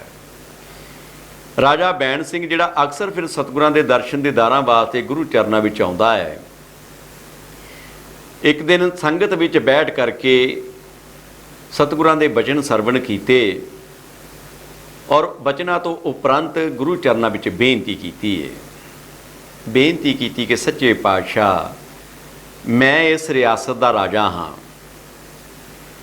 ਔਰ ਮੇਰੀ ਰਿਆਸਤ ਦੇ ਅੰਦਰ ਪਾਣੀ ਦੀ ਬੜੀ ਕਿੱਲਤ ਹੈ, ਪਾਣੀ ਦੀ ਬਹੁਤ ਘਾਟ ਹੈ। ਜੇਕਰ ਇਸੇ ਤਰ੍ਹਾਂ ਘਾਟ ਬਰਕਰਾਰ ਰਹੀ ਤੇ ਆਉਣ ਵਾਲਾ ਸਮਾਂ ਸਾਡੇ ਵਾਸਤੇ ਬੜਾ ਕਠਿਨ ਹੋ ਜਾਵੇਗਾ। ਸਾਰੇ ਮੇਰੀ ਰਿਆਸਤ ਵਿੱਚ ਤੇ ਸੋਕਾ ਪੈ ਜਾਵੇਗਾ, ਭੁੱਖਮਰੀ ਹੋ ਜਾਵੇਗੀ। ਕਿਰਪਾ ਕਰੋ ਸਾਡੇ ਉੱਤੇ, ਕੋਈ ਐਸੀ ਦਇਆ ਮਿਹਰ ਕਰ ਦਿਓ ਕਿ ਇੱਥੇ ਪਾਣੀ ਦਾ ਪ੍ਰਵਾਹ ਚੱਲਣਾ ਸ਼ੁਰੂ ਹੋ ਜਾਏ, ਕੋਈ ਚੰਗੀ ਬਾਰਿਸ਼ ਹੋ ਜਾਏ, ਦਇਆ ਕਰੋ। ਗੁਰੂ ਮਹਾਰਾਜ ਜੀ ਹੁਣ ਸਾਡੇ ਦੁਨੀਆਦਾਰੀ ਦੇ ਜੀਵਾਂ ਨੂੰ, ਜਿਹੜੇ ਸੰਤ ਮਹਾਂਪੁਰਸ਼ ਹੁੰਦੇ ਨੇ ਭਾਈ, ਉਹ ਬੜੇ ਢੰਗ ਤਰੀਕੇ ਦੇ ਨਾਲ ਸਿੱਧੇ ਰਸਤੇ 'ਤੇ ਲੈ ਆਉਂਦੇ ਨੇ। ਰਾਜੇ ਦੇ ਅੰਦਰ ਵੀ ਮਾਨ ਹੰਕਾਰ ਸੀ ਉੱਚੀ ਜਾਤੀ ਦਾ ਹੋਣ ਕਰਕੇ, ਤੇ ਸਤਿਗੁਰਾਂ ਨੇ ਉਸ ਦੀ ਬੇਨਤੀ ਸੁਣੀ ਔਰ ਉਸ ਨੂੰ ਰਾਜੇ ਨੂੰ ਕਿਹਾ ਕਿ ਦੇਖ ਬਈ ਇਹ ਤੇ ਗੱਲ ਸਹੀ ਹੈ ਵੀ ਰਾਜਨ, ਤੁਸੀਂ ਇਸ ਰਿਆਸਤ ਦੇ ਮਾਲਕ ਹੋ ਔਰ ਜਾਨ ਮਾਲ ਦੀ ਰੱਖਿਆ ਕਰਨਾ ਤੁਹਾਡਾ ਫਰਜ਼ ਬਣਦਾ ਹੈ। ਤੁਸੀਂ ਇਹ ਬੇਨਤੀ ਕਰ ਰਹੇ ਹੋ ਕਿ ਪਾਣੀ ਦੀ ਬਹੁਤ ਘਾਟ ਹੈ, ਅਸੀਂ ਵੀ ਉਸ ਮਾਲਕ ਦੇ ਚਰਨਾਂ ਵਿੱਚ ਬੇਨਤੀ ਕਰਦੇ ਹਾਂ ਕਿ ਇਹ ਜਿਹੜੀ ਘਾਟ ਹੈ ਪੂਰੀ ਹੋ ਜਾਵੇ। ਔਰ ਨਾਲ ਹੀ ਰਾਜੇ ਨੂੰ ਇੱਕ ਹੁਕਮ ਲਗਾਉਂਦੇ ਨੇ, ਆਪਣੇ ਪਾਸ ਪਏ ਕੁਝ ਪੱਥਰਾਂ ਵੱਲ, ਛੋਟੇ ਜਿਹੇ ਪੱਥਰਾਂ ਵੱਲ ਇਸ਼ਾਰਾ ਕਰਦੇ ਨੇ। ਕਹਿੰਦੇ ਕਿ ਭਾਈ ਇਹ ਪੱਥਰ ਨੇ, ਜਾਓ ਇਹਨਾਂ ਪੱਥਰਾਂ ਨੂੰ ਲੈ ਜਾਓ ਤੇ ਪਿੰਡ ਦੇ ਵਿੱਚੋਂ ਜਾ ਕਰ ਕੇ ਕੁਝ ਅਨਾਜ ਮੰਗ ਕੇ ਲਿਆਓ ਇਹਨਾਂ ਪੱਥਰਾਂ ਦੇ ਭਾਰ ਦੇ ਬਰਾਬਰ, ਔਰ ਉਸ ਅਨਾਜ ਦਾ ਲਿਆ ਕਰਕੇ ਇੱਥੇ ਭੰਡਾਰਾ ਬਣਾ ਕਰਕੇ ਛਕਾਓ ਸਮੂਹ ਸੰਗਤਾਂ ਨੂੰ ਆਪਣੇ ਹੱਥੀਂ। ਸਤਿਗੁਰੂ ਕਿਰਪਾ ਕਰਨ। ਹੁਣ ਗੁਰੂ ਸਾਹਿਬਾਂ ਦਾ ਸੇਵਕ ਸੀ, ਗੁਰੂ ਸਾਹਿਬਾਂ ਦੇ ਹੁਕਮ ਮੰਨ ਲਏ ਰਾਜਾ ਬੈਣ ਸਿੰਘ ਜੀ ਨੇ। ਆਪਣੇ ਨਾਲ ਕੁਝ ਲੋਕਾਂ ਨੂੰ ਲੈ ਕਰਕੇ ਉਹ ਪੱਥਰ ਲੈ ਕਰਕੇ ਤੇ ਹੁਣ ਰਾਜਾ ਪਿੰਡ ਦੇ ਵਿੱਚ ਗਜਾ ਕਰ ਰਿਹਾ ਹੈ। ਥੋੜ੍ਹੀ ਦੇਰ ਤੱਕ ਵਾਪਸ ਆ ਕਰਕੇ ਗੁਰੂ ਸਾਹਿਬਾਂ ਨੂੰ ਬੇਨਤੀ ਕੀਤੀ ਕਿ ਸੱਚੇ ਪਾਤਸ਼ਾਹ, ਇਹਨਾਂ ਪੱਥਰਾਂ ਦੇ ਭਾਰ ਦੇ ਬਰਾਬਰ ਤੇ ਮੈਨੂੰ ਅਨਾਜ ਕਿਤੇੋਂ ਵੀ ਨਹੀਂ ਮਿਲਿਆ। ਮੈਂ ਤੇ ਸਾਰੇ ਪਿੰਡ ਦੇ ਜਿੰਨੇ ਸ਼ਾਹੂਕਾਰ ਸਨ, ਉੱਚ ਘਰਾਣੇ ਵਾਲੇ ਸਨ, ਉਹਨਾਂ ਸਭ ਦੇ ਜਾ ਆਇਆ, ਪਰ ਮੈਨੂੰ ਇਹਨਾਂ ਪੱਥਰਾਂ ਦੇ ਭਾਰ ਦੇ ਬਰਾਬਰ ਅਨਾਜ ਨਹੀਂ ਪ੍ਰਾਪਤ ਹੋਇਆ। ਗੁਰੂ ਮਹਾਰਾਜ ਜੀ ਹੱਸਣ ਲੱਗ ਪਏ, ਕਹਿਣ ਲੱਗੇ ਰਾਜਨ ਵੀ ਪਿੰਡ ਦੇ ਵਿੱਚ ਇੱਕ ਬੀਬੀ ਮੰਗਲਾ ਦੇਵੀ ਰਹਿੰਦੇ ਨੇ, ਕੀ ਤੁਸੀਂ ਉਹਨਾਂ ਦੇ ਘਰ ਗਏ ਹੋ? ਰਾਜੇ ਨੇ ਤੇ ਕਦੇ ਨਾਮ ਵੀ ਨਹੀਂ ਸੁਣਿਆ ਸੀ, ਕਿਉਂਕਿ ਬੀਬੀ ਮੰਗਲਾ ਜੀ ਸ਼ੂਦਰ ਸ਼੍ਰੇਣੀ 'ਚੋਂ ਸਨ ਔਰ ਰਾਜਾ ਉੱਚੀ ਜਾਤੀ ਦਾ ਸੀ। ਬੇਨਤੀ ਕਰਨ ਲੱਗਾ ਕਿ ਮਹਾਰਾਜ ਉਹ ਤੇ ਸ਼ੂਦਰ ਸ਼੍ਰੇਣੀ 'ਚੋਂ ਨੇ, ਮੈਨੂੰ ਲੋਕ ਦੱਸ ਰਹੇ ਨੇ ਜਿਹੜਾ ਅਨਾਜ ਸ਼ਾਹੂਕਾਰਾਂ ਦੇ ਘਰੋਂ ਨਹੀਂ ਮਿਲਿਆ ਉਹ ਉਹਨਾਂ ਸ਼ੂਦਰਾਂ ਦੇ ਘਰੋਂ ਕਿੱਥੇ ਮਿਲ ਜਾਵੇਗਾ? ਉਹਨਾਂ ਦੇ ਤੇ ਪਤਾ ਨਹੀਂ ਇੱਕ ਡੰਗ ਰੋਟੀ ਪੱਕਦੀ ਵੀ ਹੈ ਕਿ ਨਹੀਂ ਪੱਕਦੀ। ਪਰ ਬੀਬੀ ਮੰਗਲਾ ਜੀ ਸਤਿਗੁਰੂ ਰਵਿਦਾਸ ਮਹਾਰਾਜ ਜੀ ਦੇ ਪਰਮ ਭਗਤ ਹਨ, ਸਤਿਗੁਰਾਂ ਦੀ ਆਰਾਧਨਾ ਕਰਦੇ ਨੇ, ਸਤਿਗੁਰੂ ਦੇ ਬਚਨਾਂ ਦੇ ਪਾਬੰਦ ਨੇ। ਗੁਰੂ ਮਹਾਰਾਜ ਜੀ ਨੇ ਹੁਕਮ ਲਗਾਇਆ ਕਿ ਨਹੀਂ ਜਾਓ ਭਾਈ, ਉਸ ਬਸਤੀ ਵਿੱਚ ਵੀ ਜਾ ਕੇ ਆਓ, ਬੀਬੀ ਮੰਗਲਾ ਜੀ ਦੇ ਘਰ ਵੀ ਜਾ ਕੇ ਆਉਣਾ ਹੈ, ਹੋਰ ਵੀ ਸਾਰੇ ਘਰਾਂ ਵਿੱਚ ਜਾ ਕਰਕੇ ਗਜਾ ਕਰਕੇ ਆਉਣੀ, ਕੋਈ ਭੇਦਭਾਵ ਨਹੀਂ ਰੱਖਣਾ। ਦੇਖੋ ਇੱਕ ਬਾਦਸ਼ਾਹ ਜਿਹੜਾ ਆਪਣੇ ਆਪ ਵਿੱਚ ਉੱਚੀ ਜਾਤੀ ਦਾ ਘੁਮੰਡ ਕਰੀ ਬੈਠਾ ਸੀ, ਅੱਜ ਉਸ ਨੂੰ ਮੰਗਤਿਆਂ ਦੀ ਨਿਆਈ ਘਰ ਘਰ ਵਿੱਚ ਜਾ ਕਰਕੇ ਅਨਾਜ ਮੰਗਣ ਵਾਸਤੇ ਮਜਬੂਰ ਹੋਣਾ ਪਿਆ ਹੈ। ਹੁਣ ਗੁਰੂ ਕੀ ਪਿਆਰੀ ਸਾਧ ਸੰਗਤ ਜੀਓ, ਚਲਦਿਆਂ ਚਲਦਿਆਂ ਰਾਜਾ ਬੀਬੀ ਮੰਗਲਾ ਜੀ ਦੇ ਘਰ ਪਹੁੰਚ ਗਿਆ ਹੈ। ਜਾ ਕਰਕੇ ਪੁੱਛਦਾ ਹੈ ਕਿ ਕਿਆ ਇਹ ਘਰ ਬੀਬੀ ਮੰਗਲਾ ਜੀ ਦਾ ਹੈ? ਬੀਬੀ ਮੰਗਲਾ ਜੀ ਹੈਰਾਨ ਨੇ ਕਿ ਅੱਜ ਸਾਡਾ ਬਾਦਸ਼ਾਹ ਸਾਡੀ ਇਸ ਬਸਤੀ ਦੇ ਵਿੱਚ ਕਿਵੇਂ ਘੁੰਮ ਰਿਹਾ ਹੈ, ਔਰ ਹੱਥ ਜੋੜ ਕੇ ਕਹਿਣ ਲੱਗੇ ਕਿ ਜੀ ਇਹ ਮੇਰਾ ਹੀ ਘਰ ਹੈ, ਮੇਰਾ ਨਾਂ ਹੀ ਮੰਗਲਾ ਹੈ। ਔਰ ਰਾਜੇ ਨੇ ਹੱਥ ਜੋੜ ਕੇ ਬੇਨਤੀ ਕੀਤੀ ਕਿ ਬੀਬੀ ਜੀ, ਮੈਨੂੰ ਇਹਨਾਂ ਪੱਥਰਾਂ ਦੇ ਭਾਰ ਦੇ ਬਰਾਬਰ ਅਨਾਜ ਚਾਹੀਦਾ ਹੈ ਆਪ ਦੇ ਘਰ ਤੋਂ। ਬੀਬੀ ਜੀ ਫਿਰ ਪੁਕਾਰ ਕਰਦੇ ਕਿ ਰਾਜਨ, ਅਸੀਂ ਤੇ ਗਰੀਬ ਲੋਕ ਹਾਂ, ਸਾਡੇ ਤੇ ਘਰ ਦੇ ਵਿੱਚ ਇਤਨਾ ਅਨਾਜ ਕਿੱਥੋਂ ਹੋਵੇਗਾ, ਅਸੀਂ ਤੇ ਮਸਾਂ ਆਪਣਾ ਡੰਗ ਦੀ ਡੰਗ ਸਾਰਦੇ ਹਾਂ। ਰਾਜੇ ਨੇ ਫਿਰ ਬੇਨਤੀ ਕਰਦਾ ਹੈ, ਕਹਿਣ ਲੱਗਾ ਕਿ ਬੀਬੀ ਜੀ, ਮੈਨੂੰ ਗੁਰੂ ਰਵਿਦਾਸ ਮਹਾਰਾਜ ਜੀ ਹੋਰਾਂ ਨੇ ਆਪ ਦਾ ਨਾਮ ਲੈ ਕਰਕੇ ਭੇਜਿਆ ਹੈ। ਹੁਣ ਬੀਬੀ ਜੀ ਖੁਸ਼ ਹੋ ਗਿਆ ਜਦੋਂ ਗੁਰੂ ਸਾਹਿਬਾਂ ਦਾ ਨਾਮ ਲਿਆ। ਮਨ ਵਿੱਚ ਬੜਾ ਚਾਅ ਪੈਦਾ ਹੋਇਆ ਕਿ ਮੇਰੇ ਗੁਰੂ ਸਾਹਿਬਾਂ ਨੇ ਮੈਨੂੰ ਯਾਦ ਕੀਤਾ ਹੈ। ਔਰ ਫਿਰ ਹੱਥ ਜੋੜ ਕੇ ਕਹਿਣ ਲੱਗੇ ਕਿ ਰਾਜਨ, ਜੇਕਰ ਮੇਰੇ ਗੁਰੂ ਸਾਹਿਬਾਂ ਨੇ ਆਪ ਨੂੰ ਭੇਜਿਆ ਹੈ ਤੇ ਜਾਓ, ਮੇਰੀ ਕੁਟੀਆ ਦੇ ਅੰਦਰ ਇਹ ਮਿੱਟੀ ਦੀ ਭੜੋਲੀ ਹੈ, ਉਸ ਦੇ ਵਿੱਚ ਜੇਕਰ ਥੋੜ੍ਹਾ ਬਹੁਤ ਅਨਾਜ ਹੈ ਤੇ ਤੁਸੀਂ ਲਿਜਾ ਸਕਦੇ ਹੋ। ਜਦੋਂ ਰਾਜਾ ਅੱਗੇ ਗਿਆ ਹੈ, ਜਾ ਕਰਕੇ ਉਹ ਭੜੋਲੀ ਦਾ ਢੱਕਣ ਚੁੱਕਿਆ ਤੇ ਕੀ ਵੇਖਦਾ ਹੈ ਕਿ ਉਹ ਅਨਾਜ ਦੇ ਨਾਲ ਉੱਪਰ ਤਿੱਕਰ ਭਰੀ ਪਈ ਹੈ। ਰਾਜਾ ਹੈਰਾਨ ਹੈ ਔਰ ਰਾਜਾ ਨੇ ਉਹਨਾਂ ਪੱਥਰਾਂ ਦੇ ਭਾਰ ਦੇ ਬਰਾਬਰ ਉਸ ਭੜੋਲੀ ਵਿੱਚੋਂ ਅਨਾਜ ਭਰ ਕੇ ਇਕੱਠਾ ਕਰ ਲਿਆ ਹੈ, ਗਠੜੀ ਪੰਡ ਬੰਨ੍ਹ ਲਈ ਹੈ, ਪਰ ਉਸ ਭੜੋਲੀ ਦੇ ਵਿੱਚੋਂ ਅਨਾਜ ਮੁੱਠੀ ਭਰ ਵੀ ਘਟਿਆ ਨਹੀਂ ਹੈ। ਗੁਰੂ ਮਹਾਰਾਜ ਜੀ ਨੂੰ ਨਮਸਕਾਰ ਕਰਦਾ ਹੈ, ਧੰਨ ਧੰਨ ਸਤਿਗੁਰੂ ਕਰਦਾ ਹੈ ਕਿ ਗੁਰੂ ਸਾਹਿਬਾਂ ਦੀਆਂ ਇਤਨੀਆਂ ਵਡਿਆਈਆਂ। ਮਨ ਵਿੱਚ ਬੜਾ ਵਿਚਾਰਾਂ ਦਾ ਭੰਡਾਰ ਇਕੱਠਾ ਹੋ ਗਿਆ ਕਿ ਜਿਹੜਾ ਅਨਾਜ ਸ਼ਾਹੂਕਾਰਾਂ ਦੇ ਘਰਾਂ ਵਿੱਚੋਂ ਵੀ ਨਹੀਂ ਮਿਲਿਆ, ਅੱਜ ਬੀਬੀ ਮੰਗਲਾ ਜੀ ਦੇ ਘਰ ਦੇ ਵਿੱਚੋਂ ਇਤਨਾ ਭੰਡਾਰ ਮਿਲ ਗਿਆ ਅਨਾਜ ਦਾ। ਬੀਬੀ ਜੀ ਦਾ ਧੰਨਵਾਦ ਕੀਤਾ, ਗੁਰੂ ਚਰਨਾਂ ਵਿੱਚ ਜਾ ਕੇ ਨਮਨ ਕੀਤਾ ਹੈ। ਭੰਡਾਰਾ ਤਿਆਰ ਕਰਕੇ ਸਾਰੀ ਸੰਗਤ ਵਿੱਚ ਵਰਤਾਇਆ ਗਿਆ ਹੈ ਔਰ ਇਕਾਂਤ ਵਿੱਚ ਬੈਠ ਕਰਕੇ ਹੁਣ ਗੁਰੂ ਚਰਨਾਂ 'ਚ ਬੇਨਤੀ ਕਰਦਾ ਹੈ ਰਾਜਾ ਬੈਣ ਸਿੰਘ। ਕਹਿਣ ਲੱਗਾ, ਮਹਾਰਾਜ, ਇਹ ਅਨਾਜ ਕਿਸੇ ਸ਼ਾਹੂਕਾਰ ਦੇ ਘਰੋਂ ਵੀ ਉਹਨਾਂ ਪੱਥਰਾਂ ਦੇ ਭਾਰ ਦੇ ਬਰਾਬਰ ਨਹੀਂ ਮਿਲਿਆ, ਪਰ ਜਦੋਂ ਮੈਂ ਬੀਬੀ ਮੰਗਲਾ ਜੀ ਦੇ ਘਰ ਵਿਖੇ ਗਿਆ ਹਾਂ, ਭੜੋਲੀ ਉੱਪਰ ਤਿੱਕਰ ਭਰੀ ਹੈ, ਵਿੱਚੋਂ ਅਨਾਜ ਵੀ ਲੈ ਲਿਆ, ਲੇਕਿਨ ਉਹਦੇ ਵਿੱਚੋਂ ਤੇ ਮੁੱਠੀ ਇੱਕ ਵੀ ਅਨਾਜ ਦੀ ਘਟੀ ਨਹੀਂ ਹੈ। ਇਹ ਸਭ ਆਪ ਦੀ ਕਿਰਪਾ ਹੈ। ਔਰ ਗੁਰੂ ਮਹਾਰਾਜ ਜੀ ਰਾਜੇ ਨੂੰ ਹੱਸ ਕੇ ਕਹਿੰਦੇ ਨੇ ਕਿ ਨਹੀਂ ਰਾਜਨ, ਇਹ ਉਸ ਦੀ ਮਿਹਨਤ ਹੈ। ਬੀਬੀ ਮੰਗਲਾ ਦੇਵੀ ਜੀ ਪਰਮਾਤਮਾ ਨੂੰ ਪ੍ਰੇਮ ਕਰਨ ਵਾਲੇ ਨੇ, ਉਹਦੀ ਰਜਾ ਵਿੱਚ ਰਹਿਣੇ ਵਾਲੇ ਨੇ। ਉਹ ਜਾਣਦੇ ਨੇ, ਜਿਨ ਜਿਉ ਦਿਆ ਸੋ ਰਿਜਕ ਅੰਬਰਾਵੈ, ਸਭ ਘਟ ਭੀਤਰ ਹਾਟ ਚਲਾਵੈ, ਕਿ ਜਿਸ ਨੇ ਜਨਮ ਦਿੱਤਾ ਹੈ ਉਸ ਨੇ ਪੇਟ ਭਰਨ ਵਾਸਤੇ ਉਸ ਨੂੰ ਰੋਟੀ ਪਾਣੀ ਵੀ ਦੇਣਾ ਹੈ, ਅਨਾਜ ਵੀ ਦੇਣਾ ਹੈ। ਰਾਜਨ ਨੂੰ ਫਿਰ ਸੰਬੋਧਿਤ ਕਰਦੇ ਨੇ ਗੁਰੂ ਰਵਿਦਾਸ ਮਹਾਰਾਜ ਜੀ ਇਸ ਪਾਵਨ ਸ਼ਬਦ ਨੂੰ ਵਿਚਾਰ ਕਰਦੇ ਹੋਏ ਕਿ ਰਾਜਨ, ਉਹ ਦਾਤਾ ਜਿਸ ਨੇ ਇਹ ਸਾਰੇ ਸੰਸਾਰ ਨੂੰ ਬਣਾਇਆ ਹੈ, ਜਿਸ ਦੇ ਹੁਕਮ ਦੇ ਅੰਦਰ ਇਹ ਸਾਰਾ ਸੰਸਾਰ ਚੱਲ ਰਿਹਾ ਹੈ, ਜਿਹੜੇ ਜੀਵ ਉਸ ਦੀ ਆਸ ਮਨ ਵਿੱਚ ਲੈ ਕਰਕੇ ਚੱਲਦੇ ਨੇ, ਉਹਨਾਂ ਨੂੰ ਕਿਸੇ ਤਰ੍ਹਾਂ ਦੀ ਤੋਟ ਨਹੀਂ ਰਹਿੰਦੀ। ਉਹ ਇਹ ਦੁਨੀਆ ਦੇ ਭੰਡਾਰੇ ਵੀ ਉਹ ਪ੍ਰਾਪਤ ਕਰਦੇ ਨੇ ਤੇ ਗੁਰੂ ਘਰ ਦੀਆਂ ਵਡਿਆਈਆਂ ਵੀ ਹਾਸਲ ਕਰਦੇ ਨੇ। ਉਚਾਰਨ ਕੀਤਾ, ਦੇਵਣ ਵਾਲਾ ਦੇਤ ਹੈ ਤਿਸ ਕੀ ਕਰ ਮਨ ਆਸ। ਰਾਜਨ, ਜਿਹੜਾ ਸਾਰੇ ਸੰਸਾਰ ਨੂੰ ਦਾਤਾਂ ਦੇ ਰਿਹਾ ਹੈ, ਪੱਥਰ ਅੰਦਰ ਬੈਠੇ ਹੋਏ ਕੀੜੇ ਦੀ ਖੁਰਾਕ ਵੀ ਉਸ ਨੂੰ ਮੁਹੱਈਆ ਕਰ ਰਿਹਾ ਹੈ, ਜ਼ਰੂਰਤ ਹੈ ਉਸ ਦੀ ਆਸ ਆਪਣੇ ਮਨ ਦੇ ਅੰਦਰ ਲੈ ਕਰਕੇ ਚੱਲਣ ਦੀ। ਗੁਰੂ ਚਰਨਾਂ ਦੇ ਵਿੱਚ ਢਹਿ ਢੇਰੀ ਹੋ ਗਿਆ। ਧੰਨਵਾਦ ਸਤਿਗੁਰਾਂ ਦਾ ਕਰਦਾ ਹੈ ਔਰ ਗੁਰੂ ਮਹਾਰਾਜ ਜੀ ਦੇ ਨਾਲ ਬਚਨ ਵਿਲਾਸ ਸਰਵਣ ਕਰਦਾ ਕਰਦਾ ਅਗਾਂਹ ਵੱਲ ਚੱਲ ਪਏ ਨੇ। ਚਲਦਿਆਂ ਚਲਦਿਆਂ ਗੁਰੂ ਕੀ ਪਿਆਰੀ ਸਾਧ ਸੰਗਤ ਜੀਓ, ਗੁਰੂ ਸਾਹਿਬ ਇੱਕ ਜਗ੍ਹਾ 'ਤੇ ਰੁਕਦੇ ਨੇ ਔਰ ਆਪਣੇ ਸੱਜੇ ਪੈਰ ਦੇ ਅੰਗੂਠੇ ਦੇ ਨਾਲ ਇੱਕ ਪੱਥਰ ਨੂੰ ਹਟਾਉਂਦੇ ਨੇ। ਜਦੋਂ ਉਸ ਪੱਥਰ ਨੂੰ ਹਟਾਇਆ ਹੈ ਤੇ ਉਸ ਦੇ ਨੀਚਿਓਂ ਇੱਕ ਬਹੁਤ ਤੇਜ਼ ਪਾਣੀ ਦੀ ਧਾਰ ਉੱਪਰ ਵੱਲ ਉੱਠੀ ਹੈ ਤੇ ਗੁਰੂ ਮਹਾਰਾਜ ਜੀ ਨੇ ਰਾਜਾ ਬੈਣ ਸਿੰਘ ਨੂੰ ਕਿਹਾ ਕਿ ਰਾਜਨ, ਜਾਓ, ਇਹ ਗੰਗਾ ਦਾ ਰੂਪ ਹੈ, ਜਿੱਥੇ ਤਿੱਕਰ ਤੁਸੀਂ ਲੈ ਕੇ ਚੱਲਣਾ ਚਾਹੁੰਦੇ ਹੋ ਅੱਗੇ ਅੱਗੇ ਚਲੋ। ਇਹ ਗੰਗਾ ਦੀ ਧਾਰ ਆਪ ਦੇ ਪਿੱਛੇ ਇਸੇ ਤਰ੍ਹਾਂ ਵਗਦੀ ਆਵੇਗੀ, ਸ਼ਰਤ ਹੈ ਕਿ ਪਿੱਛੇ ਮੁੜ ਕੇ ਨਹੀਂ ਵੇਖਣਾ, ਜਿੱਥੇ ਮੁੜ ਕੇ ਵੇਖੋਗੇ ਇਹ ਧਾਰਾ ਉੱਥੇ ਰੁਕ ਜਾਵੇਗੀ। ਹੁਣ ਮਹਾਰਾਜ ਜੀ ਦਾ ਹੁਕਮ ਲੈ ਕਰਕੇ ਰਾਜਾ ਬੈਣ ਸਿੰਘ ਅੱਗੇ ਅੱਗੇ ਚੱਲ ਪਿਆ ਔਰ ਪਾਣੀ ਦੀ ਧਾਰਾ ਪਿੱਛੇ ਪਿੱਛੇ ਚੱਲ ਪਈ ਹੈ। ਹੁਣ ਗੁਰੂ ਕੀ ਪਿਆਰੀ ਸਾਧ ਸੰਗਤ ਜੀ, ਕਾਫੀ ਦੂਰ ਜਾ ਕੇ ਰਾਜੇ ਦੇ ਮਨ 'ਚ ਵਿਚਾਰ ਆਇਆ ਕਿ ਵੇਖਾਂ ਪਿੱਛੇ ਪਾਣੀ ਆ ਵੀ ਰਿਹਾ ਹੈ ਜਾਂ ਰੁਕ ਗਿਆ ਹੈ। ਜਦੋਂ ਪਿਛਾਂਹ ਮੁੜ ਕੇ ਵੇਖਦਾ ਹੈ ਤੇ ਉਹ ਗੰਗਾ ਦੀ ਧਾਰ ਜਿਹੜੀ ਹੈ ਰਾਜੇ ਦੇ ਪੈਰਾਂ ਦੇ ਬਰਾਬਰ ਚੱਲਦੀ ਆ ਰਹੀ ਹੈ। ਹੁਣ ਰਾਜਾ ਅੱਗੇ ਵੱਧਦਾ ਹੈ, ਲੇਕਿਨ ਉਹ ਪਾਣੀ ਉੱਥੇ ਰੁਕ ਜਾਂਦਾ ਹੈ। ਔਰ ਗੁਰੂ ਕੀ ਪਿਆਰੀ ਸਾਧ ਸੰਗਤ ਜੀਓ, ਅੱਜ ਉਹ ਪਾਵਨ ਸਥਾਨ ਸ਼੍ਰੀ ਚਰਨ ਛੋਹ ਗੰਗਾ ਅੰਮ੍ਰਿਤ ਕੁੰਡ ਖੁਰਾਲਗੜ੍ਹ ਸਾਹਿਬ ਦੇ ਨਾਂ ਨਾਲ ਮਸ਼ਹੂਰ ਹੈ। ਸਾਰੇ ਪ੍ਰਚਲਿਤ ਇਹ ਨਾਮ ਹੋਇਆ ਹੈ, ਜਿੱਥੇ ਸਮੂਹ ਸੰਗਤਾਂ ਜਾ ਕਰਕੇ ਇਸ ਪਾਵਨ ਸਥਾਨ ਦੇ ਦਰਸ਼ਨ ਦੀਦਾਰ ਕਰਦੀਆਂ ਨੇ।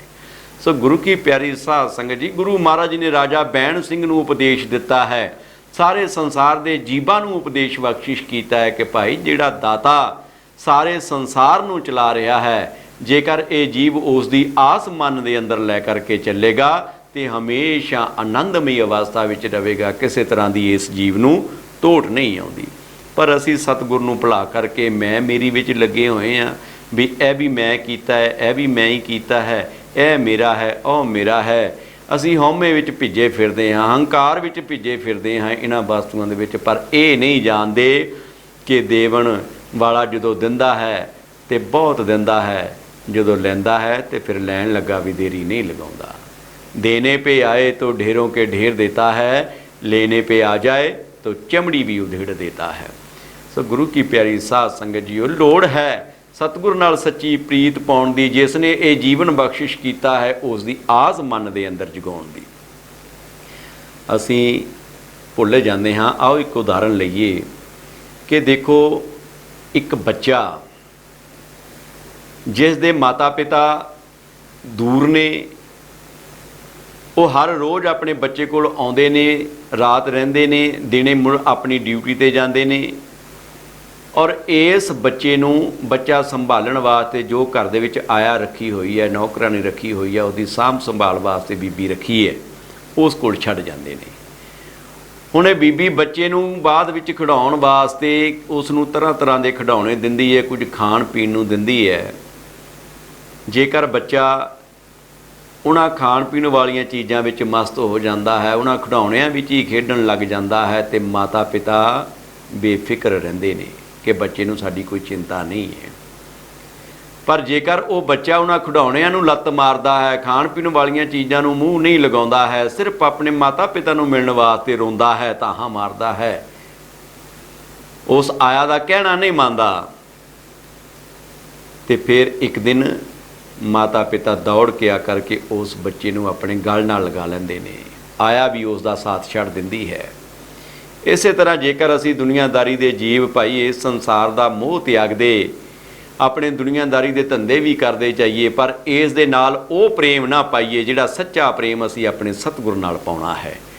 ਜਦੋਂ ਅਸੀਂ ਸਤਿਗੁਰੂ ਵਾਸਤੇ ਤੜਪਾਂਗੇ, ਸਤਿਗੁਰੂ ਵਾਸਤੇ ਮਿਲਾਪ ਵਾਸਤੇ ਰੋਵਾਂਗੇ, ਤੇ ਫਿਰ ਸਤਿਗੁਰੂ ਵੀ ਆਪਣੇ ਪ੍ਰੇਮ ਦੇ ਵਿੱਚ ਭਿੱਜ ਕੇ ਦੌੜ ਕੇ ਆ ਕਰਕੇ ਸਾਨੂੰ ਆਪਣੇ ਗਲੇ ਨਾਲ ਲਾ ਲਵੇਗਾ, ਆਪਣਾ ਪ੍ਰੇਮ ਸਾਨੂੰ ਬਖਸ਼ਿਸ਼ ਕਰੇਗਾ।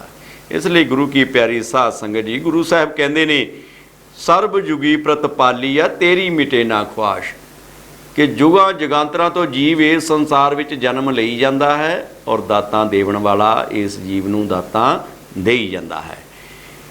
ਇਸ ਜੀਵ ਨੇ ਜੁਗਾਂ ਜੁਗਾਂਤਰਾਂ ਤੋਂ ਉਸ ਦੀਆਂ ਰਹਿਮਤਾਂ ਪ੍ਰਾਪਤ ਕੀਤੀਆਂ ਨੇ, ਪਰ ਬਿਰਲੇ ਬਿਰਲੇ ਨੇ ਜਿਹੜੇ ਉਹਦਾ ਧੰਨਵਾਦ ਕਰਦੇ ਨੇ।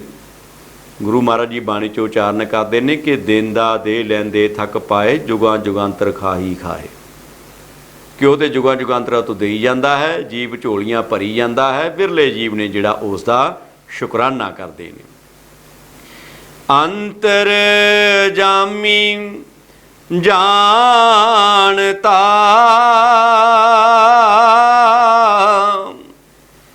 ਲੇਖੇ ਸਾਸ ਗਰਾਸ,